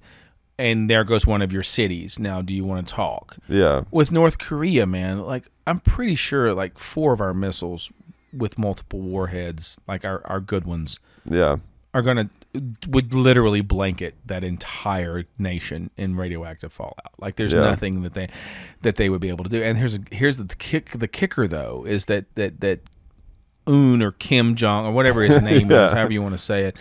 The problem is he's got a bunker somewhere, and it was probably built by the Chinese, and so he's going to live through it. Yeah, you know what I mean. And it's all these innocent people that are going to die, and he was the idiot that gave the order to push the button in the first place. Right. So I mean, we would have to go in conventionally to make sure, and I don't think that even a conventional war against North Korea, if they were dumb enough to launch a nuke, because at that point, even China's going to have to, because the reason the Korean War went the way the Korean War went is because North Korea was backed by China. Had North Korea not been backed by China, man, the entire Korean peninsula would just be Korea. Yeah. And I think if he was dumb enough, I think he's got to know in the back of his mind that if he's dumb enough to launch a nuclear weapon at either the U.S. or its allies, that we're that China's going to be like, have a good one, man. Yeah. Like, we got to go over here and, because China does a hell of a lot of business with us, and they're not gonna. Well, it's not even that. Like, that's just you've crossed the line at that point. Yeah. Like, China's not even. I don't even think China at that point would be able to be like, no, he's sorry. Yeah. Which is what they do a lot of times when he spouts his little mouth off about whatever he's got to say. China's like, well, we're talking to him about it. I think if he went so far as to actually launch a nuclear weapon at anything. Even at that point, trying to be like, well, bro, I hope have a good life, all 35 seconds of it. Here comes every SEAL team America has, and there's nothing you're going to be able to do to preserve your life past, tomorrow morning at 6 a.m. So I think he knows that in the back of his mind, and I hope that Beijing has effectively communicated that to him. Surely, that if you go past this red line right here, there's going to be nothing we can do. Yeah. You can keep screaming and hollering and throwing temper fits, and we'll still back you because you're just so cute. But, if you actually go so far as to throw that rock, we're not going to be able to stop the overwhelming beatdown that's going to come at you. Yeah. You know what I mean? So I don't... And plus, I mean, as far as reaching us, and I think as far as actually getting a nuclear payload to Japan, even at this point, they don't have the miniaturization. Like, everything I've read, it says that they don't have the technology to miniaturize the warhead. Yeah. I mean, they can basically, from what I'm understanding, from what I'm reading, and I'm sure it'll be in the comments with a link if I'm wrong, but from what I'm understanding, their level of nuclear technology as far as being able to create a warhead is just a little bit beyond where we were in the 40s.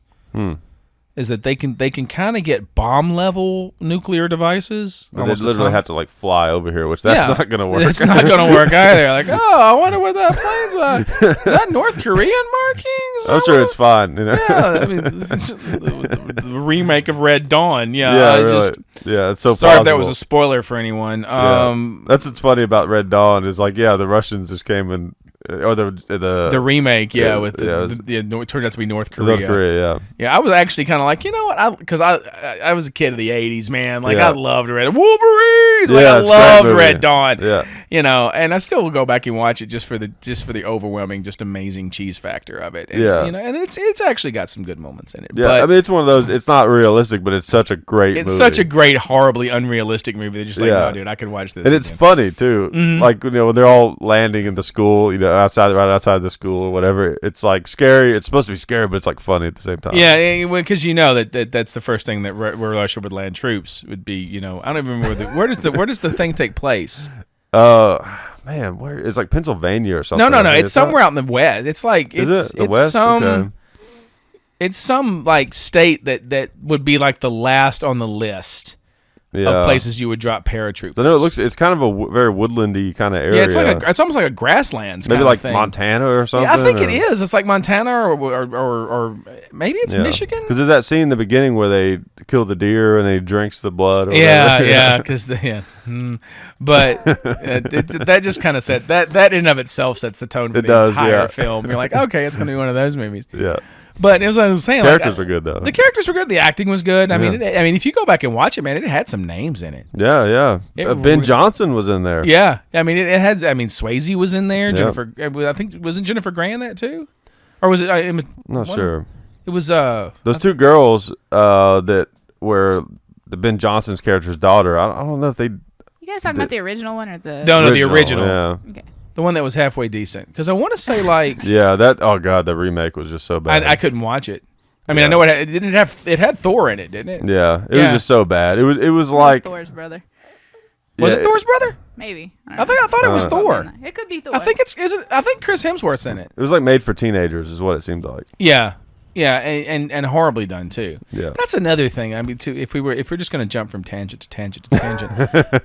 Is it just me or like the films that were made for teenagers back when I was a teenager, maybe it's just get off my lawn mentality, but they just seem like they were a higher quality film. Yeah, dude. And I agree. Cartoons too. Oh, don't even get me started. I know that's a whole episode. That's a whole episode of the degeneration of the cartoon. Yeah. But Nickelodeon, 90s Nickelodeon, that's supposed to be a thing if it's not already, right? We're gonna bring back all the 90s cartoons. Are they? Hang on, I gotta take a look. I'll be right back. All right. When you get back, I may have to do that myself. Okay. You want me to pause or you want me to talk to Will?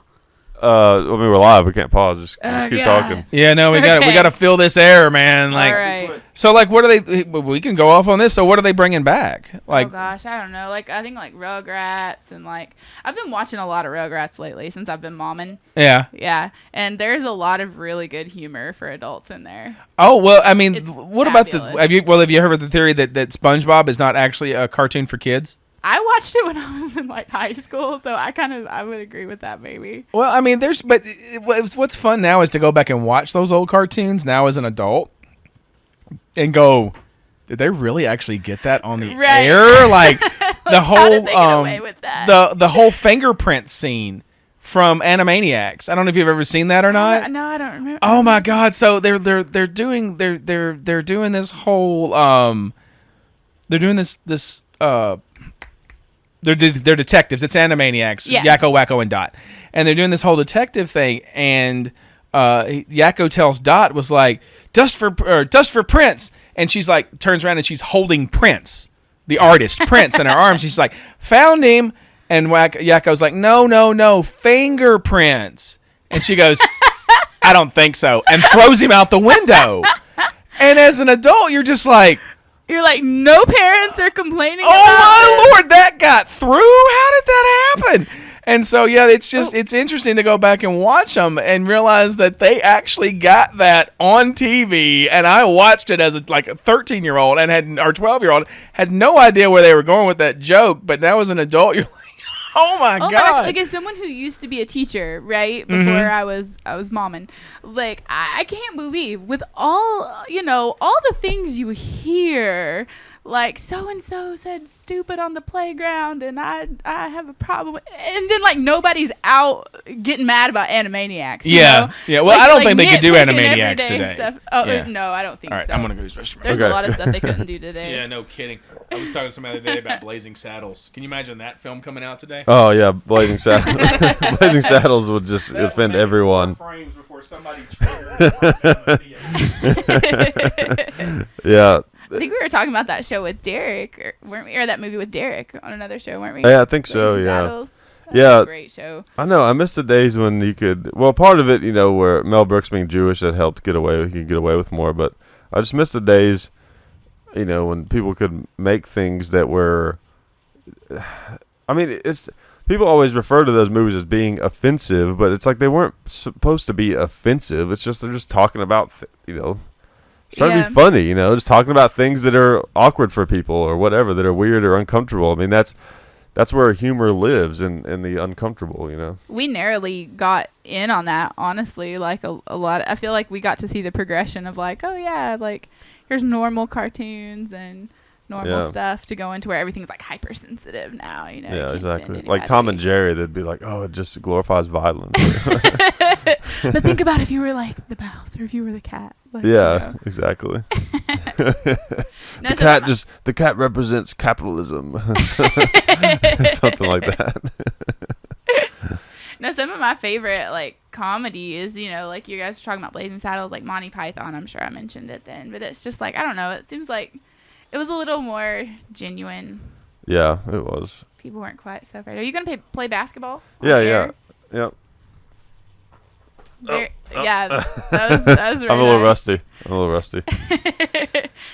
People have been bugging you to play your guitar, well, not you. I mean, I guess just me. I see people say, play those guitars. So there you go. Next time you guys got to do a bathroom break, you got to bust from the guitars out and really. show off your skills. I've been trying to learn Aqualung, Jethro Tull. Uh-huh. Yeah, that song. Yeah, if you asked me to do it by heart, no, but I've heard it. Oh, okay. Yeah. That's a good one. What's the other day my stepdaughter, we were talking about MASH earlier. She learned to play Suicide is Painless on the ukulele. Oh yeah. Which made me very, very proud. I was like, oh, that's awesome. So yeah, it was pretty cool to let her play that. But it's cool. I've been on a big Pantera kick lately. They're good. It's weird. Like they're not my favorite metal yeah. band, but occasionally I get like on a big I'm like, Pantera. Yeah. I mean, it's just yeah. I mean, the name is so Pantera. Like, yeah. I get it. I totally. And then Dimebag Darrell is like one of the greatest people. Oh well, yeah, yeah. So he likes him so much he made me get buy a Coke at Publix the other day. Drink a Black Tooth Grin. How much he hated carbonation. The Black Tooth Grin. Yeah. I feel like, if it wasn't for Pantera being, Dimebag Darrell being such a great dude, I mean, just truly is. Like, there's all this. They were doing like the whole Jackass thing, back in like the early '90s. They would just like film themselves just doing all kinds of random, just crazy stuff, and just. I know that I didn't know that. Yeah, and there's tons and tons and tons of footage online of Dimebag and all those guys like just doing crazy stuff. But he was such a good dude. Like you listen to him talk and like him. I saw some clip of him just talking about his theory about music and all this kind of stuff. People, they get to be like perfectionists about it, and he's just kind of just talking about how the whole thing, how it's art, and sometimes even something being wrong or off key can make it great, and all, stuff like that. Yeah. And just a genuinely really good dude. But without him being such a good dude, like Pantera could easily be kind of like have that ICP kind of vibe, you know? Oh, easily. Easily. Yeah, I think he was the restraining force to keep it from becoming that. Yeah, no. Yeah. ICP. That sends me back to high school so hard. That touched a nerve. Who is it? The Juggalos? Is that what those? Yep. They're people. Yeah. Whenever your fans have their own name, that's not good. That's an issue.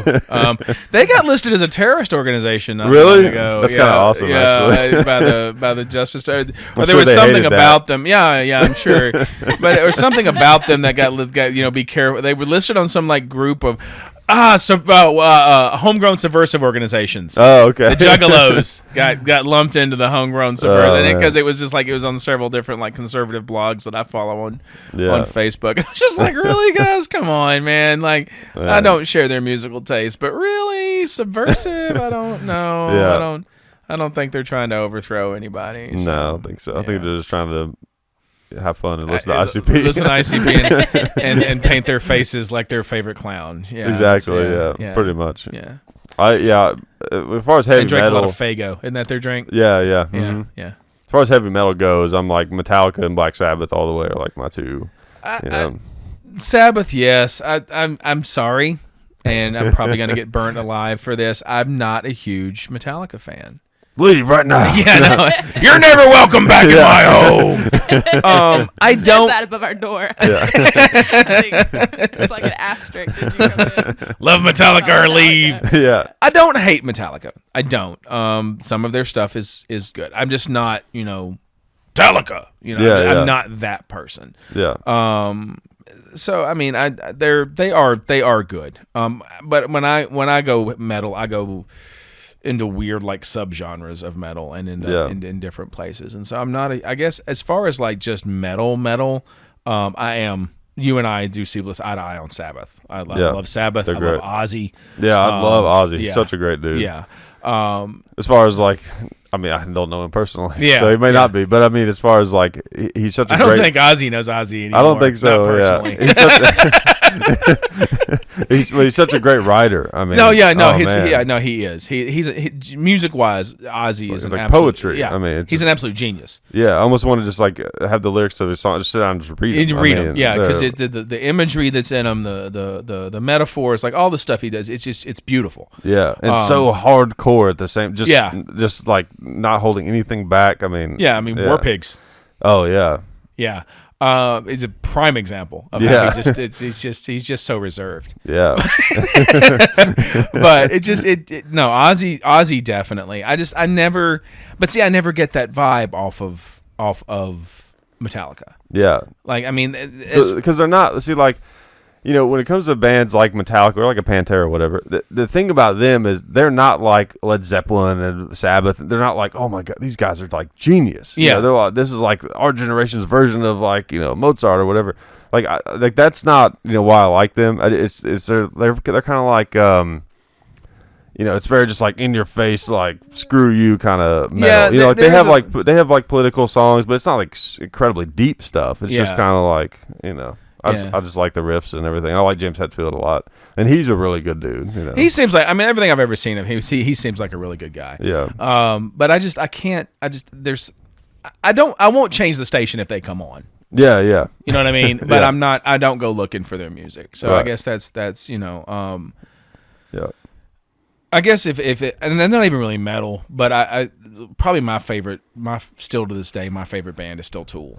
Yeah. Hands down across the board, and I'd take them over just about anybody out there still to this day. Yeah, I never got into them in a big way, but I never really like tried either. So I would like listen to some of their stuff. Dude, if you want to talk about lyrics, you want to talk about having a message and getting it out there. Yeah, there's nobody. I mean, I would stack Maynard up against Ozzy. Yeah, to be honest with you, lyrically, like the man is just an absolute. Even Joe Walsh. Maynard against anybody. Yeah, that's good. But Joe Walsh. He did. I'll tell you what.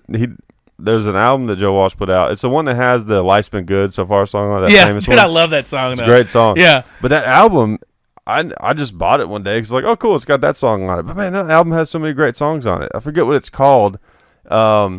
But basically, the first song on the album, the whole vibe of it basically is like me and all these other rock stars have been telling you guys what it's all about for so long, and you just don't listen. That entire song, and then that entire album has got to be just my life from a perspective of a rock star. Yeah. Because I mean, the Good to Me so far, like that's literally just about being him. Right. Yeah. He's kind of like, whatever. Yeah. This is what it is. I'm Joe Walsh. What are you gonna do? I've got more money than you'll ever see in your life. Yeah. But no, seriously, if you, I mean, especially if you're a Hicks fan. Yeah. You've got to listen to some Tool. Like they've got a whole album that's based on him. Have you ever heard Enema? I don't think so. The one that they keep repeating, learn to swim, learn to swim, learn to swim. Yeah, I think so, yeah. That entire thing is based off of the Arizona Bay bit. Huh. Yeah, it's about California sliding into the ocean and how that will not be a loss. Yeah. Like, and it's all, there's actually, I think it's Enema. Or is it Lateralis? Anyway, they have an entire album, and it's escaping me right now, where they go in, like it starts out with a Bill Hicks bit, and then the song that's based off. Was he into them? Did they know each other? Or? I don't know if they knew each other or not. I just know that because when was Tool? When were they? Like, they were about the same time frame, and Maynard's from Texas. Okay. Tool's from Texas, so they may have known each other. But I know a lot of their songs. Like there's one song. He was a huge music guy, big time. Yeah. The part where he talks about, if you like drugs, go home and burn all of your albums, burn all of your tapes. Yeah. That's a lead into one of their songs. Oh, okay. So yeah, dude, if you like Hicks, you've got to listen to Tool. Okay. And even a Perfect Circle, like a lot of the stuff a Perfect Circle did is it's sort of a Perfect Circle is sort of when Maynard's with them is sort of a toned down Tool. Okay. But yeah, dude, no, if you're into lyrics that mean stuff and really, really intelligent music, Tool is top of the line to this day. Yeah. But they're not Pantera. They're not Pantera, but they are. They are. Yeah, they're Yeah. up. His ability to write a lyric is phenomenal, and his voice is phenomenal too. That's cool. Yeah. Yeah. Now, they got some stuff that's just downright sacrilege. Yeah. I'll listen to and repeat. That's neither here nor there. But they do some really, really cool stuff. Yeah. That's cool. One thing that I don't know why this popped in my head, but something that I always thought was strange. Of all bands, Leonard Skinner has an anti-gun song. Do they really? Yeah, that one about the 38 special. Oh yeah. Saturday Night Special. Ain't good for Made for Killing, ain't good for nothing else. Yeah, because it was around the time where like that was the assault rifle of the day. Like they were because there was all these shootings. I've often wondered about if that was like a full anti-gun song. Because if you ain't real careful, you might just shoot yourself. Yeah. No, it always. How weird is that? But it always Leonard Skinner. But it was Skinner, and so I was always in the back of my mind. I was like, that can't really be an anti-gun song. Yeah. Like, I know, weird, but it was because that was. It's also the context of the timing that makes it obvious because that was like I wasn't alive, but Dad told me about how in the 70s there was a big push, to try to ban small handguns. Yeah, I remember. I don't remember that. Again, I wasn't alive. I don't think mid 70s or something. Yeah, I mean, I was, but I wasn't. You don't remember at that time, I wasn't very much into politics. Yeah. But left and right was which one I was drinking out of. Yeah. But I was born in 75, so by the time I wasn't. Yeah, I don't remember the 70s at all. I remember my mother's white Toyota Corolla. That's about all I remember about the 70s. Yeah. But I do remember there being a hearing about the push to ban small because they were the Saturday Night Special was because you could carry it anywhere and it was concealable and it was it didn't work because my fiance's got one now. But it's weird that was like the big push back then. Now it's assault rifles, military style assault weapons is the thing. They're not really military. Yeah, but we agree. They should be though. Yeah, we should be able. I should be able to get a 3-round. I should be able to get a 3-round burst if I want one. Really? Like, why not? Or full. I don't want. Full auto. Don't waste my time with that 3-round stuff. It's weird how like some guns, I think what's really awesome is some guns you'll have 3-round. Of course, you get safe, semi, 3, and full. Yeah. And then there are some guns that have like a 2-round burst, where it'll be like safe, semi, 2, and full. Which is kind of interesting. Yeah, I don't know. Only time I ever got to fire my weapon on 3-round burst is at the end of MCT, Marine Combat Training. we were supposed to have like a simulated war that we never had. I don't remember why, what caused it. Diplomatic solution. yes. Yeah, us and Blue Team came to a peaceful solution. Yeah. But because of that, we got to just like annihilate just batches of blank, because it was blanks, obviously, because we were supposed to be engaging other Marines. Right. But we just got to annihilate batches of blank ammunition. And what's the recoil like on those? Does it feel anything like a real thing? Not at all. Yeah. Not at all. But so we got, and the thing is, even with that, is that the system that we're using, which was the Miles system, which I think they've since replaced because it was just not good. Not at all. It was like laser tag with real guns. It was crazy. I think it's like, I can't. The L in it still stands for laser. Okay. But what it was is you had blanks in your magazine, and when you pulled the trigger, supposedly the burst off of the blank would trigger the laser emitter. Okay. And that would send out the raycast that would determine whether or not you hit your target. So it was laser cast. It was laser tag with real guns. Yeah. But anyway, we didn't do it for some reason at the end of MCT, and so we got to burn up all of the blank ammunition that we were supposed to use. Yeah. So probably so our instructors could tell them, no, we totally did that. Look, we're out of ammunition. Yeah. But that's the only time yeah, I ever found excuse me, ever fired a weapon on 3-round burst. I've heard that I've never fired anything on 3-round burst, but I've heard that you can pretty much make it into full auto. It just just keep pulling the trigger, and it sort of you can simulate full auto pretty easily with 3-round burst. From what I've heard. Well, I guess you probably could. But I've never, like I said, I've never fired one on 3-round burst, and the only full auto I ever fired was a SAW on a 240 Golf. Yeah. I saw it, man. That's a serious piece of hardware. No, that is a serious piece of hardware. Yeah. Especially when one starts cooking off. Oh yeah. That's yeah. If I ever had to be a one-man army, that's what I would want. Yeah. And again, until they start cooking off, and then that's just when you pull your finger off the trigger and the gun continues to put round down range. You're like, yeah. I imagine they get pretty hot. They very do fast. Yeah, and the rounds will continue to go off and feed. Like the gun will just keep firing on its own until you break the links. I know I had an art teacher one time. I may have told you this story. I've told a few people, but I had an art teacher that was, I think he was just regular Army, and he was an M60 gunner just during peacetime. He was just in for a few years, whatever. And they were on doing some training or something, and they're a bunch of guys shooting M60s, and they stopped firing, and then like they weren't supposed to clear it or something yet. I don't know. I think some guy did something wrong, but he jacked out a live round that had been sitting in that really hot barrel, and it just kind of perfect situation. It just kind of came rotating back and blew up, exploded right next to his knee and blew his kneecap off. Oh wow! Yeah, which surprises me that it has that much power. But I guess, unless he was making the story up, I guess. Yeah, it surprised me that it would have that much power, and also surprises me that. Yeah, it wasn't there, but... Yeah, but physics tells me that may not have happened. Yeah, and maybe when he said blew it off, he might have just meant like it just was bloody. Yeah, singed really badly. Yeah. Because here's the thing, like... The casing weighs less than the round. Right, so basically you have like a brass firecracker. Essentially, is what you have, which could do some damage. It's a 308, Yeah, it could do some. I don't think it blew it off though. Yeah, probably not. That was probably an embellished part of the story.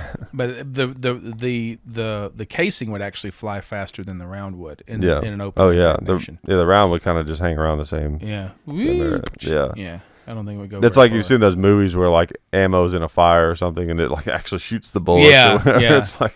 Well, that's like there's another group that I follow on Facebook that's and that's one of the things they bring up. Was it the Extortion 17? Not sure. It was the helicopter that got shot down. Oh yeah, I know what you're talking about. That they say got shot down, but everybody says that there was a lot more that was going on that we don't know about. And it was Extortion 17. I just cannot remember where I think it was Afghanistan. Yeah, it was. Yeah. But they said that these rounds cooked off and like killed people from after the explosion. and there's like no evidence whatsoever of that. And then one of the things that they bring up is that in a open environment, obviously not in the barrel of a weapon. Yeah, it'd have to be in the chamber. It'd have to be in the chamber because the rounds cooking off in the open air just go. There's not that much energy to them because a lot of the energy goes with the shell. Yeah. With the casing, and so the majority of the energy isn't even transferred into the round itself, and so that's one of the things that they brought up. So that's one of the things I was saying. Like I don't know that it would have blown his knee off. Yeah. Could have nicked it or caused some serious pain, but I don't think it would have blown it off. Yeah. Yeah.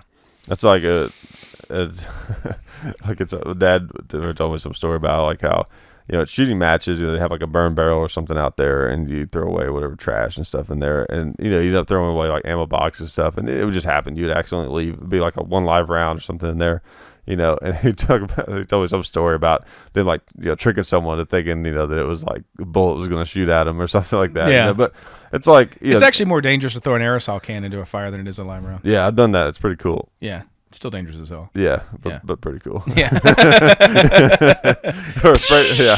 I guess it was a spray paint can. I guess that I did, which same idea. Yeah, those hurt. Yeah. Explosions are fun. They are when they don't hurt you. Yeah, as long as they're controlled and you're somewhere else. Yeah. Yeah. I guess I can tell this story. Maybe there's a statute of limitations on it. I don't know. We can always hope. Yeah. Well, it'll just be. I'll say one. I knew some people that a friend of yours. Yeah, a friend of mine was. A friend of mine and his dad were playing with some black powder one time, and they thought like, "Hey, let's dig a deep hole and put it in there, and that'll be really cool." And then someone had the bright idea. It wasn't me, or my friend. I was there, but I left before this happened. Exactly. Thought like, let's put a really heavy steel target on top of it. And see if it has enough pressure to, knock it over. It did. Enough pressure to launch it, didn't it? It launched it way up in the air. It was funny because I mean, I'm not gonna get in trouble for this, so I can say we. It was us. Yeah, I kind of figured it was. But we. What was funny about it though is after it went up, after it exploded, we're like, oh wow, it was awesome, because it looked like an artillery round hit there or something, And we were like, oh, man, that was really cool, and we kind of would say that. It seemed like a pretty long time. And all of a sudden we heard this, what? And then something was falling through the trees. It was decently far away from us, but it came falling through the trees and then clang and hit the ground, Like, that's the steel target. And we were like, oops. Glad we lived to tell that Yeah, story, no, yeah, because of that, yeah. Woo! Yeah, of course. I guess would have hurt it. Maybe it could have, gotten out of the way. Hopefully, yeah.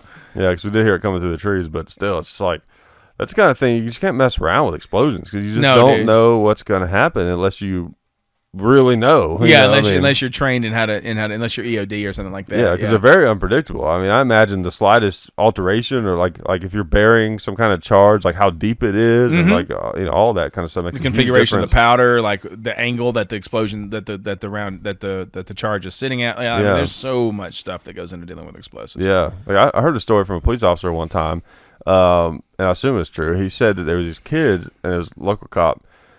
Got a ton of firecrackers, like just an ungodly number of firecrackers. And then they had one of those. You ever seen those big plastic, like you get them at like Sam's and it has like cheese balls in it or something, pretzels, a big old plastic lid container.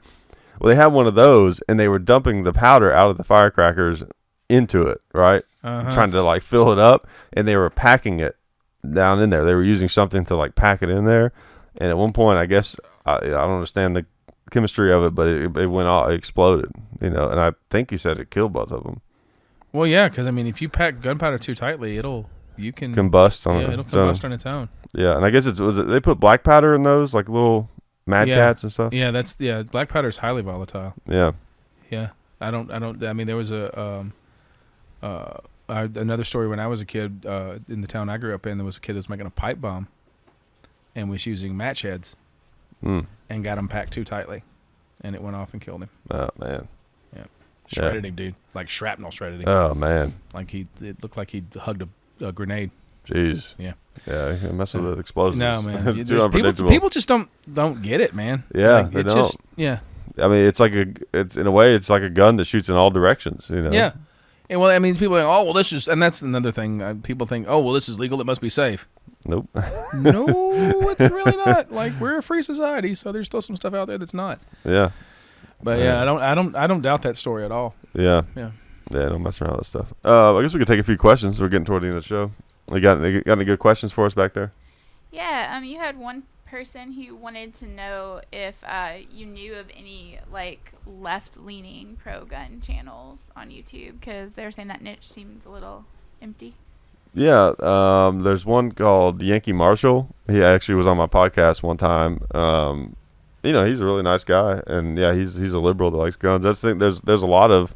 I mean, I've got some liberal friends that own rifles. Yeah, yeah. But it is less common, of course. Much. Yeah. People were giving me, like a couple of guys gave me a hard time because I made this Facebook post. It was just a joke. Like there was nothing, no motive behind it or anything. And I said that took a picture of the house where my parents live that I grew up in. It's like a log cabin. Oh yeah. It was built in like the 1850s or something, and then sometime in the 1980s they like took what was left of like several of these old cabins and they put them on where my parents live now and put together. So it's a very old cabin. It was just kind of like transplanted there from somewhere else. Anyway, so I was just making a joke that like look where I grew up on the shooting range. Sorry, I'm not a liberal or whatever. No, I saw and that. People were like, well, you can't have guns and be a liberal. It's like, that's not what I was trying to say. I was just saying, like, it was a joke, guys. Yeah, let it go. This lifestyle doesn't generate a lot of liberals. No, it really doesn't. And then I just they've actually showed that the majority of people who are liberal are urbanites, people that grew up in a city. Yeah, you're also more likely to be liberal if you were popular in high school. Really? Yep. That's interesting. Yeah. I wonder why. There was one study. I haven't seen a replication on it, and I know the last couple of podcasts I've railed against people that go, there was a study that said. So in full disclosure, there was one study they did, and I didn't dig deeply enough into it, but they did apparently find something in there that it could have just been a correlation, but it showed that kids who were more popular in high school were more likely to be liberal. Yeah, definitely the urban thing. Yeah, makes sense. Yeah. It's a whole different way of thinking. Yeah, it is. It is. Of course, we were never meant to live like this. So right. Yeah, exactly. I don't think we're supposed to. I don't think humans were either evolved or were designed to live like cordwood. Yeah. No. Just stacked on top of each other. Like, yeah. The neighbors upstairs are dancing again. No, we're not designed for that lifestyle. No, not at all. Yeah, I think we probably evolved to live in groups of like 30 or 40 plus. Yeah, and then, roughly, and then bump into other people. A lot easier for systems to work in a group like that. Yeah, because you can get enough people together that are like-minded. Right, and you can be like, okay, I know we have this rule, but like, hey, I really need to do this, and I'm not going to cause a problem. Okay, everyone knows that. Yeah, you're fine. Everybody knows Bob's cool. Yeah. It doesn't matter if Bob's cool at this point. Yeah, it doesn't matter. It doesn't matter with the government. That's what's sad is like there are things that I could go to jail for a long time for that. I know everyone that I know knows that I like machine guns. I could totally have and be safe. Yeah, but I can't because, without going through all the rigmarole, Yeah, but anyways. Yeah. Any more questions? Yeah. We had one person asking if you guys had heard about Senate Bill 1657. I'm assuming they mean the one in Illinois for FFL dealers. Oh yeah. So there's this thing going on right now, and I'm not going to really have much comment on it, but just what it is there's something going on right now. There's some kind of law that has to do with small gun shops, and somehow Springfield Armory and Rock River was involved. Yeah, I read some article. I don't have a thing on it either, but I read one article that was like, they just sold out gun owners. Yeah. And then like 3 scrolls down on my feed, it was like, no, they didn't just sell out gun owners. So I don't have it's one of those thing on it either. Things where like everyone's bringing out the pitchforks. I don't know. Like, I don't know. If it's as bad as people are saying that it is, then we'll find out. It's one of those things that needs a little breathing room, kind of to figure out. Little time will do that justice, Yeah. So I don't. Yeah. So I don't know. I don't have a big opinion on it one way or the other. I haven't looked into it. Like I said, I saw 2 things and then saw that it wasn't in my state and went, I'll go back and look at that later. Yeah. You know what I mean? Because I can't, there's so much going on in my state and at the federal level that something that happens in another state, I'm like, well, that affects that state and that sucks, but I'll go back and look at that later. You know what right. I mean? Yeah. Exactly. So yeah, I do apologize. I'm guilty of kind of just glancing over that one because it didn't really at the moment directly affect me, and I was probably in the middle of like 3 other things. Yeah. We'll have to think about whether we're going to forgive you or not, Will. I read some. I am chains. I did. I did read some stuff on it. And I didn't understand it very quickly, so I was just like, I just kind of went on. But Yeah. I'm just gonna with things like that, I like to just give it some time because usually enough time, goes by, the more the truth of the story comes out, and all the hyperbole dies down a little bit. Yeah, exactly. Like the whole thing with this healthcare act that they're trying to get passed now. Yeah, exactly. You got to wait for everything, guys. I mean, my Facebook feed for the last 3 or 4 days has just been like, just drop the phone and walk away. I'm good. I didn't even reach the point where, because we've all done it, where you like flip over, like, I'm going to tell this person how never mind. Like, I never even reached that point. I was just like, I've done that you so know many what, times. I'm good. I got you. You got your victimhood in full effect. Good for you. Yeah. Got your victim on. Yay! And I'll just be over here, and later on I'll explain to you why everything you just said in that post was horribly inaccurate. I've gotten like I would I don't even make it this far anymore because I just know myself better, I guess. As I would like get really angry about something politically that I would see, like, I start typing out this Facebook post about it, like, whatever, and like trying to get it right and everything, and then I just be like, nah, I just want to post something fun. I'm the same way. Yeah, because you just like you get the post and you're like, it's perfectly worded, you're like, yeah, and then you realize right before you hit send that it's not going to do any good. Right. It's not going. You don't want to deal with and you don't want to deal with the blowback from it, and all the crap that you're going to have to deal with. Yeah. I just try to use Facebook I post pictures of guns or whatever things. I'll make some lame joke or whatever. Just try to have fun with it. That's where I'm at with it. I just don't want to deal with it anymore. I'm so tired of dealing with Facebook and people on Facebook. Yeah. It's still a very cool thing. It's just that, God, if you can, I unfollow people like it's nothing now. I've gotten to where I hate to do that because I don't want to lock myself. Like, I think we've talked about that. Yeah, but someone actually, I know I don't, but I have a lot of people that I ended up with a bunch of comedians on my Facebook page because, I added the people that I know, they're local, and because of that, all of a sudden I have all these mutual friends with like every comic in the country, right? So you end up adding a bunch of them and stuff, and they're all like super left, most of them. Yeah. So like I unfollow them like nothing. Yeah, I've had to unfollow a few like friends, like friend, not unfriend them, not be like I'm done with you. Yeah. But I just like I can't deal with this in my feed anymore, man. And so I've had to unfollow them. And I weigh it every time I do it. It's because like I said, and so it's not like a flick of the thumb kind of thing. I'm like, I don't want to isolate myself into not totally the echo chamber like we were talking about. I think the time before or the last time I was here. But I just after a while you're just like, man, I can't listen to the same crap over and over and over again. Yep. And so many of them are just exhausting. Yeah, it's exhausting, and then there's so much victimhood and all that. And gotcha, like this destroys this or that. I did make a post about that on Facebook at one point because I just started seeing that everywhere. This thing destroys that other thing, and blah blah blah. It's like everything is being destroyed by something, and it's just like so and so destroys such and such. Yeah. This argument is completely invalidated. No, it's not. Yeah, it's not completely invalidated. Stop. Yeah. And the only thing I hate worse than destroys is debunk. Oh yeah. Such and such debunked. Yeah. No, that's not what debunking is. Like, you're not just because you have a different opinion doesn't mean it's been debunked. Just because you have other evidence. Yeah. You can go so far as to have other evidence. It doesn't mean that you've debunked something alternate else. Theory. Yeah. Which is different than alternative facts. Yes, it is. You can have an alternate theory. You cannot have alternative facts.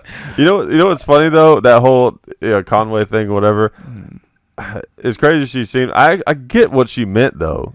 She just did a really bad job of explaining it. Can you? Because I don't get it. I think what she was trying to say was she was just trying to say like fake news is basically what she was trying to say. She wasn't saying like. Alternative facts is in the sense there's like different types of facts, which is how everyone took it. I think what she meant was alternative facts and being kind of like sarcastic about it. And I didn't listen to it, so you very well may be right, and I haven't jumped on the big bandwagon. And not like I'm a fan of her or right, anything, right, but that didn't strike me as dramatic as people were making it out to be. And I know we don't have too much time left here, but you know what? I think Donnie might actually be calming down a little bit. Donnie Trump. Oh, I didn't know you guys were that tight. Yeah, I mean we're like this. me and old Jay. Yeah. No, I think I called Obama Barry. Yeah. Yeah. So, I think that you got. I mean, you're the president. I get that, but if you want me to refer to you by that title, you got to earn a little bit of respect. You know what I mean? So right now he's Donnie. You know, but I think he might actually be like starting to calm down a little bit. I don't think he got like what the job was when he applied for it. Yeah, that doesn't surprise me. But I think he's starting to figure it out now. Yeah. You know, and he's made some pretty troubling statements about the Constitution in the last week and a half or so that are kind of like, he does that occasionally. Yeah, like the flag burning thing. Remember, he was like, people need to go to jail for burning the flag. For burning the flag. You're like, no. It's like you don't understand how that works. That's not how that works at all. But he said something about how it was an antiquated system that needed to be gotten rid of and some other stuff like a couple weeks ago. Which, that all the right-wing people that, whatever. But I think I think it's just frustration because he's starting to realize that, no, you don't just get to go in there and sign sheets of paper and do things, So yeah. Be interesting to see how he grows over the next. Yeah. I think either way we're going to grow as a country.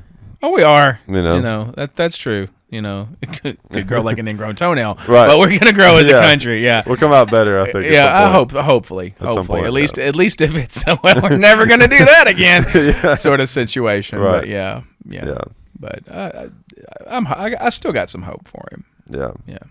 And I don't. Some of the stuff that I've read about the new healthcare thing, it's still not primo. But I still think it might actually come out to be better than what we currently have. Yeah, hopefully. My biggest issue with the healthcare thing was the fact that you had to pay a fine for not having it. Mm-hmm. Now that went away. Now that's one thing he did manage to pull off. Yeah. Back even before the end of tax season. Yeah. He instructed the IRS he put out an executive order instructing the IRS to not enforce the individual payer mandate. Yeah. So. Which is cool. I mean, you want to have health insurance. Yeah. You don't want to have to pay that fine. And I understand the reasoning behind it, but just the idea that it costs money to live, to be a person, that's crazy. No, it is mind-boggling. What's crazy about this thing that they're trying to throw through now is it almost seems like closer to a single-payer healthcare option. Because some other stuff I've read, they've like set aside money for people who have pre-existing conditions and set aside money for the poor and like all this other stuff. There's no mandate to buy anything, so I don't know if they're just going to try and kick Medicaid or Medicare through the roof and try and turn it into some sort of single-payer system for the underprivileged or whatever. But yeah, it's an interesting, like, it's not obviously not the horrible debacle that CNN and MSNBC and everything are trying to make it out to be. From what I'm reading, it's not. It's an interesting plan that they've got. We'll leave it at that. Yeah, hopefully it works out. Yeah, it's just not crazy expensive, like Obamacare turned out to be. Yeah, exactly. Yeah. So we got maybe a couple more questions before we go. Yeah, we got somebody's wanting to see your new guitar. My new guitar. Maybe if it's not up here, maybe next episode you could have it up there or something. Oh, okay. I'm not sure where you put it. It looks a lot different than the old one. So here's the old one. Here, hang on, let me full screen you there. Okay. Okay. You guys want to see the new one? I don't know if you guys are ready for this or not. I was so glad you bought another one because they're so different. Here's the new one. It's very different. Yeah, no, totally. It's completely separate. And that's a totally different guitar. I was like, it's like Doug, like all the same outfit. John's like that with guitars. I was like, I really like this guitar. I'll have another. Make mine a double. Yeah. And you got somebody wanting to know your favorite GoldenEye gun on N64. Oh, GoldenEye N64? Yes. I think we there's the RCP 90. I mean, come on. that was two of them. Yeah. Yeah. I have not played GoldenEye in years. Yeah. Let's hook it up. If I had time, I totally would. I may have to come back over just to play that. You do, yeah. No, God, I used to love that game. I probably still got it somewhere. Yeah. I think everybody that owned a Nintendo had GoldenEye. Oh, yeah. Everybody did. Like, you had to have that game. GoldenEye, Mario Kart. Yeah. Oh yeah. You know? Yeah. Those. Yeah. I know. Maybe Smash Brothers. You know. I never had Smash Brothers. I had Mario. I had Mario. Had Mario Kart, GoldenEye, and then all of the Metroid and Zelda games that came out for 64. Oh yeah, that's right. That was big. Yeah. I was into this. I got Sarge's Heroes in there, plugged in there right now. I was into those Army Men games. Oh yeah. Oh. From the Toy Story. No, it's like it's like Toy Story. Yeah. Yeah. It's Army Men. Yeah. Yeah. Yep. We've got a Super Nintendo over there, and I keep telling John he needs to figure out a way to, how he streams like with Battlefield. Yeah. You gotta figure out how a way to stream Super Nintendo. Yeah, there's probably a way to do it. I'm sure there is. Probably have to do like an emulator on the computer or something like that. Well, is it? You do Battlefield via which it's just HDMI out of the Xbox, PS4, yeah, or the PS4. I'm sure there's a way to maybe a standard HDMI converter. Yeah, I'm sure there's one out there because I know there's HDMI to standard converters. Because I'm actually trying to find an HDMI auto extractor right now. Yeah. Because I need to, because my computer has surround sound, but my television doesn't, and I just went and bought a brand new Ultra HD Blu-ray Mega player. Ultra. Yeah. Well, I went and bought an Ultra HD TV a while back, and there was so little Ultra HD content. I was like, well, guess I gotta. Well, that and my fiance walked up to me a few weeks ago in Best Buy and like had this little BBC Earth DVD, and she was like, "Can we get this?" And I was like, "Our DVD player won't play that." And she looked all sad, so I had to go out and buy a DVD player so we could get the BBC Earth that she wanted. So spent about $300 on a DVD player so she could watch the film that she wanted to watch. Oh, is it like a 4K thing? Yeah, it's an Ultra HD 4K. That's cool. DVD or Blu-ray, and then I got an Ultra HD 4K television. So. Yeah, that's cool. We got a little 4K TV for our bedroom. It's pretty cool. Dude, it's so it's so like crazy. Like you don't even think about it until you're watching it and you're like, wow, yeah. Like there was one scene, like it was either the islands or rivers or something we were watching, and it was just like it was an image of like trees on the side of a mountain, and I was like, I can see the leaves on the trees on the top of that mountain on the sky, and I was like, oh my god, yeah. It was it's you don't think about it until you've got it, and then you go over to somebody else's house, you're like, yeah. There's like a couple of movies that I've passed up seeing in the theater because I'm like, no, I'll just watch those at home on my 4K. Yeah. But you know what's weird? We were at Best Buy the other day, and we were over in their Ultra 4K HD 4K section, and we're looking at some of the films that are on Ultra HD, and you're just like, why is that on Ultra? Like, is that look what that John and Jim need a wedding date or something? Yeah, like why is the first Clerks movie in 4K? Why is that in 4K right now? Like, why isn't Doctor Strange and Avengers and Guardians of the Galaxy over here? Like, they had some sci-fi movies over there. Avatar, that'd be a good 4K movie. And I don't think you can do anything to Avatar to make it a good movie. You don't like Avatar? Oh, God. I liked it. Did you like it? Yeah. I couldn't do it, dude. I had a friend of mine that I asked him, the guy that's actually the guy that said his name was also John's going to come over and help me set up my audio. Yeah. He went and saw it in the theaters, and I was like, so what'd you think of Avatar? And he was like, dude, it was like being totally immersed in a really crappy movie. So I don't know, dude. I couldn't do it. But I mean, there are certain like Ghost in the Shell. Like I definitely want to see that on my television because the previews for it look beautiful. So what's that movie? You showed me the trailer for it. That they say it's gonna be like the next Star Wars of our generation, which is probably an overstatement. But I don't know. Remember what it's called? It's some sci-fi movie that's coming out. I don't know. We'll have to look it up. It's not Valerian in the City of a Thousand Planets, is it? I think so, yeah. Okay. Yeah. I've seen the previews. It looks gorgeous. Yeah, it looks really cool. Yeah, it looks more like it's going to be, I would say it's going to be more like a Fifth Element almost, just from the way it's looking. Yeah. But, I do want to see it. Yeah. There's nothing like a good like science fiction kind of movie and like really 4K and that's the reason I'm trying to find this audio extractors because I've got my TV's 4K. Yeah. But I don't have surround sound. Yeah. And so I'm just like, I can either get the amazing video with crappy sound, or halfway decent video with really good sound. And so I'm having to trade off right now. I know TVs come with terrible speakers nowadays. God, they do. It's like they're just setting you up to have to go buy the sound bar. Right, pretty much. Or the surround sound. But again, it could also be a thing like we know you're going to probably upgrade the sound anyway, so let's not charge them extra money. Yeah, that is true too. Yeah. I almost feel like at this point they should just sell you the receiver and the screen, and then just be like, you're on your own for the sound. Because, Right. the sound that comes with it is just but you know what kills me about it, though, is they always try to hype the sound up. Like, the one I got was, like, simulated 7.1, and I'm like, Yeah.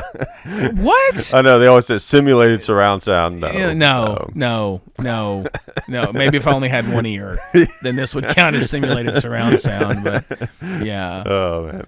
All right, we got another question. Maybe take like one more, maybe two if they're short. I got my question. Okay. On the way out the door here. Okay. Okay, so this is for Will. Y'all are talking about like bands earlier, and it made me think of this. So, what is the best song ever written? Oh, gods. He's either gonna settle a debate between me and John, or he's gonna throw in like a third option. Probably. Best He will song. throw in a third option That's what for I'm sure. Probably going to Yeah. end up throwing in a third option. The best song ever written. Yes, like just best, God, no. I'm Music, serious. lyrics, Like your favorite No. song. I'm trying to. Just like, yes. I'm trying to think.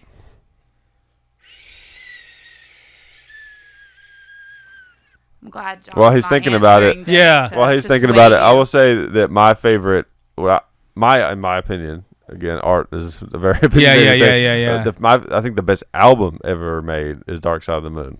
I won't argue with that. No, that won't. That is. I don't know. It's impossible for me to. Oh my God. I don't think. I'm sorry. I don't think I have an answer for you. The unanswerable question. The quest continues. Yeah. Yeah. Well, I always say Stairway to Heaven, and she says Bohemian Rhapsody. Oh, those are good. Yeah, Yeah. that's every time one of them comes on, we'll say, "Oh, it's the Those- best song." those I mean, are- the second best. Those song. are definitely. Yeah. Yeah. Take a poll. Yeah. Can you add a poll to this video? Yeah, those are both awesome. I just there's so many good songs out there, man. Yeah. I have a hard time saying that one or the other is the I best. don't have many when it comes to music things that I'll say is the best. Even though, like the song thing, it's kind of like Sorry, if you're forcing me to pick it, but I'm excited to say that Dark Side of the Moon is the greatest album. Like that, I strongly believe. Mm-hmm. And then I think that the heaviest guitar riff ever written was the riff from Kashmir. Yeah. That's my thought. No, that's yeah. Absolutely. And also, it's like, like people have this idea that's like heavy is not a down-tuned guitar with heavy distortion. Yeah. You know what I mean? I got you. Like it's not even like. You know what's that crazy crunchy, though but it's is super that heavy. the reason I couldn't with either one, because between Zeppelin and Queen, like you guys hit like two of my all-time favorite bands right there, and I'm just like, I can't choose between them, man. I can't do it. Like, yeah, I know, dude. It's like choosing between your Who do you wanna parents. live with? It really is, yeah. It's like, which one of your kids do you feed tonight? Yeah, no, I could not. Those two bands, I don't think there's any way I could choose between them, because those are both just amazing bands. I mean, with amazing frontmen and Yeah, they're great. Supposedly there's going to be a Zeppelin reunion again. That'll be interesting. Yeah. They're getting sure kind of up there. I'm sure the tickets. Oh God, the tickets will be $400 for the nosebleeds. Yeah, and you still won't even be able to get one probably. They'll be sold out they'll so be fast. sold out so fast. Yeah. But all right, well, thanks for coming on the show again. Oh, always a pleasure, my man. That's fun. We'll try to make the Derek Will episode happen. Oh, again. yeah, dude. Let me know. Just let me know. Yeah, we got to do that. Maybe the next one we'll do that. Fingers crossed. Yep. Right. Cool, man. Thanks. See ya.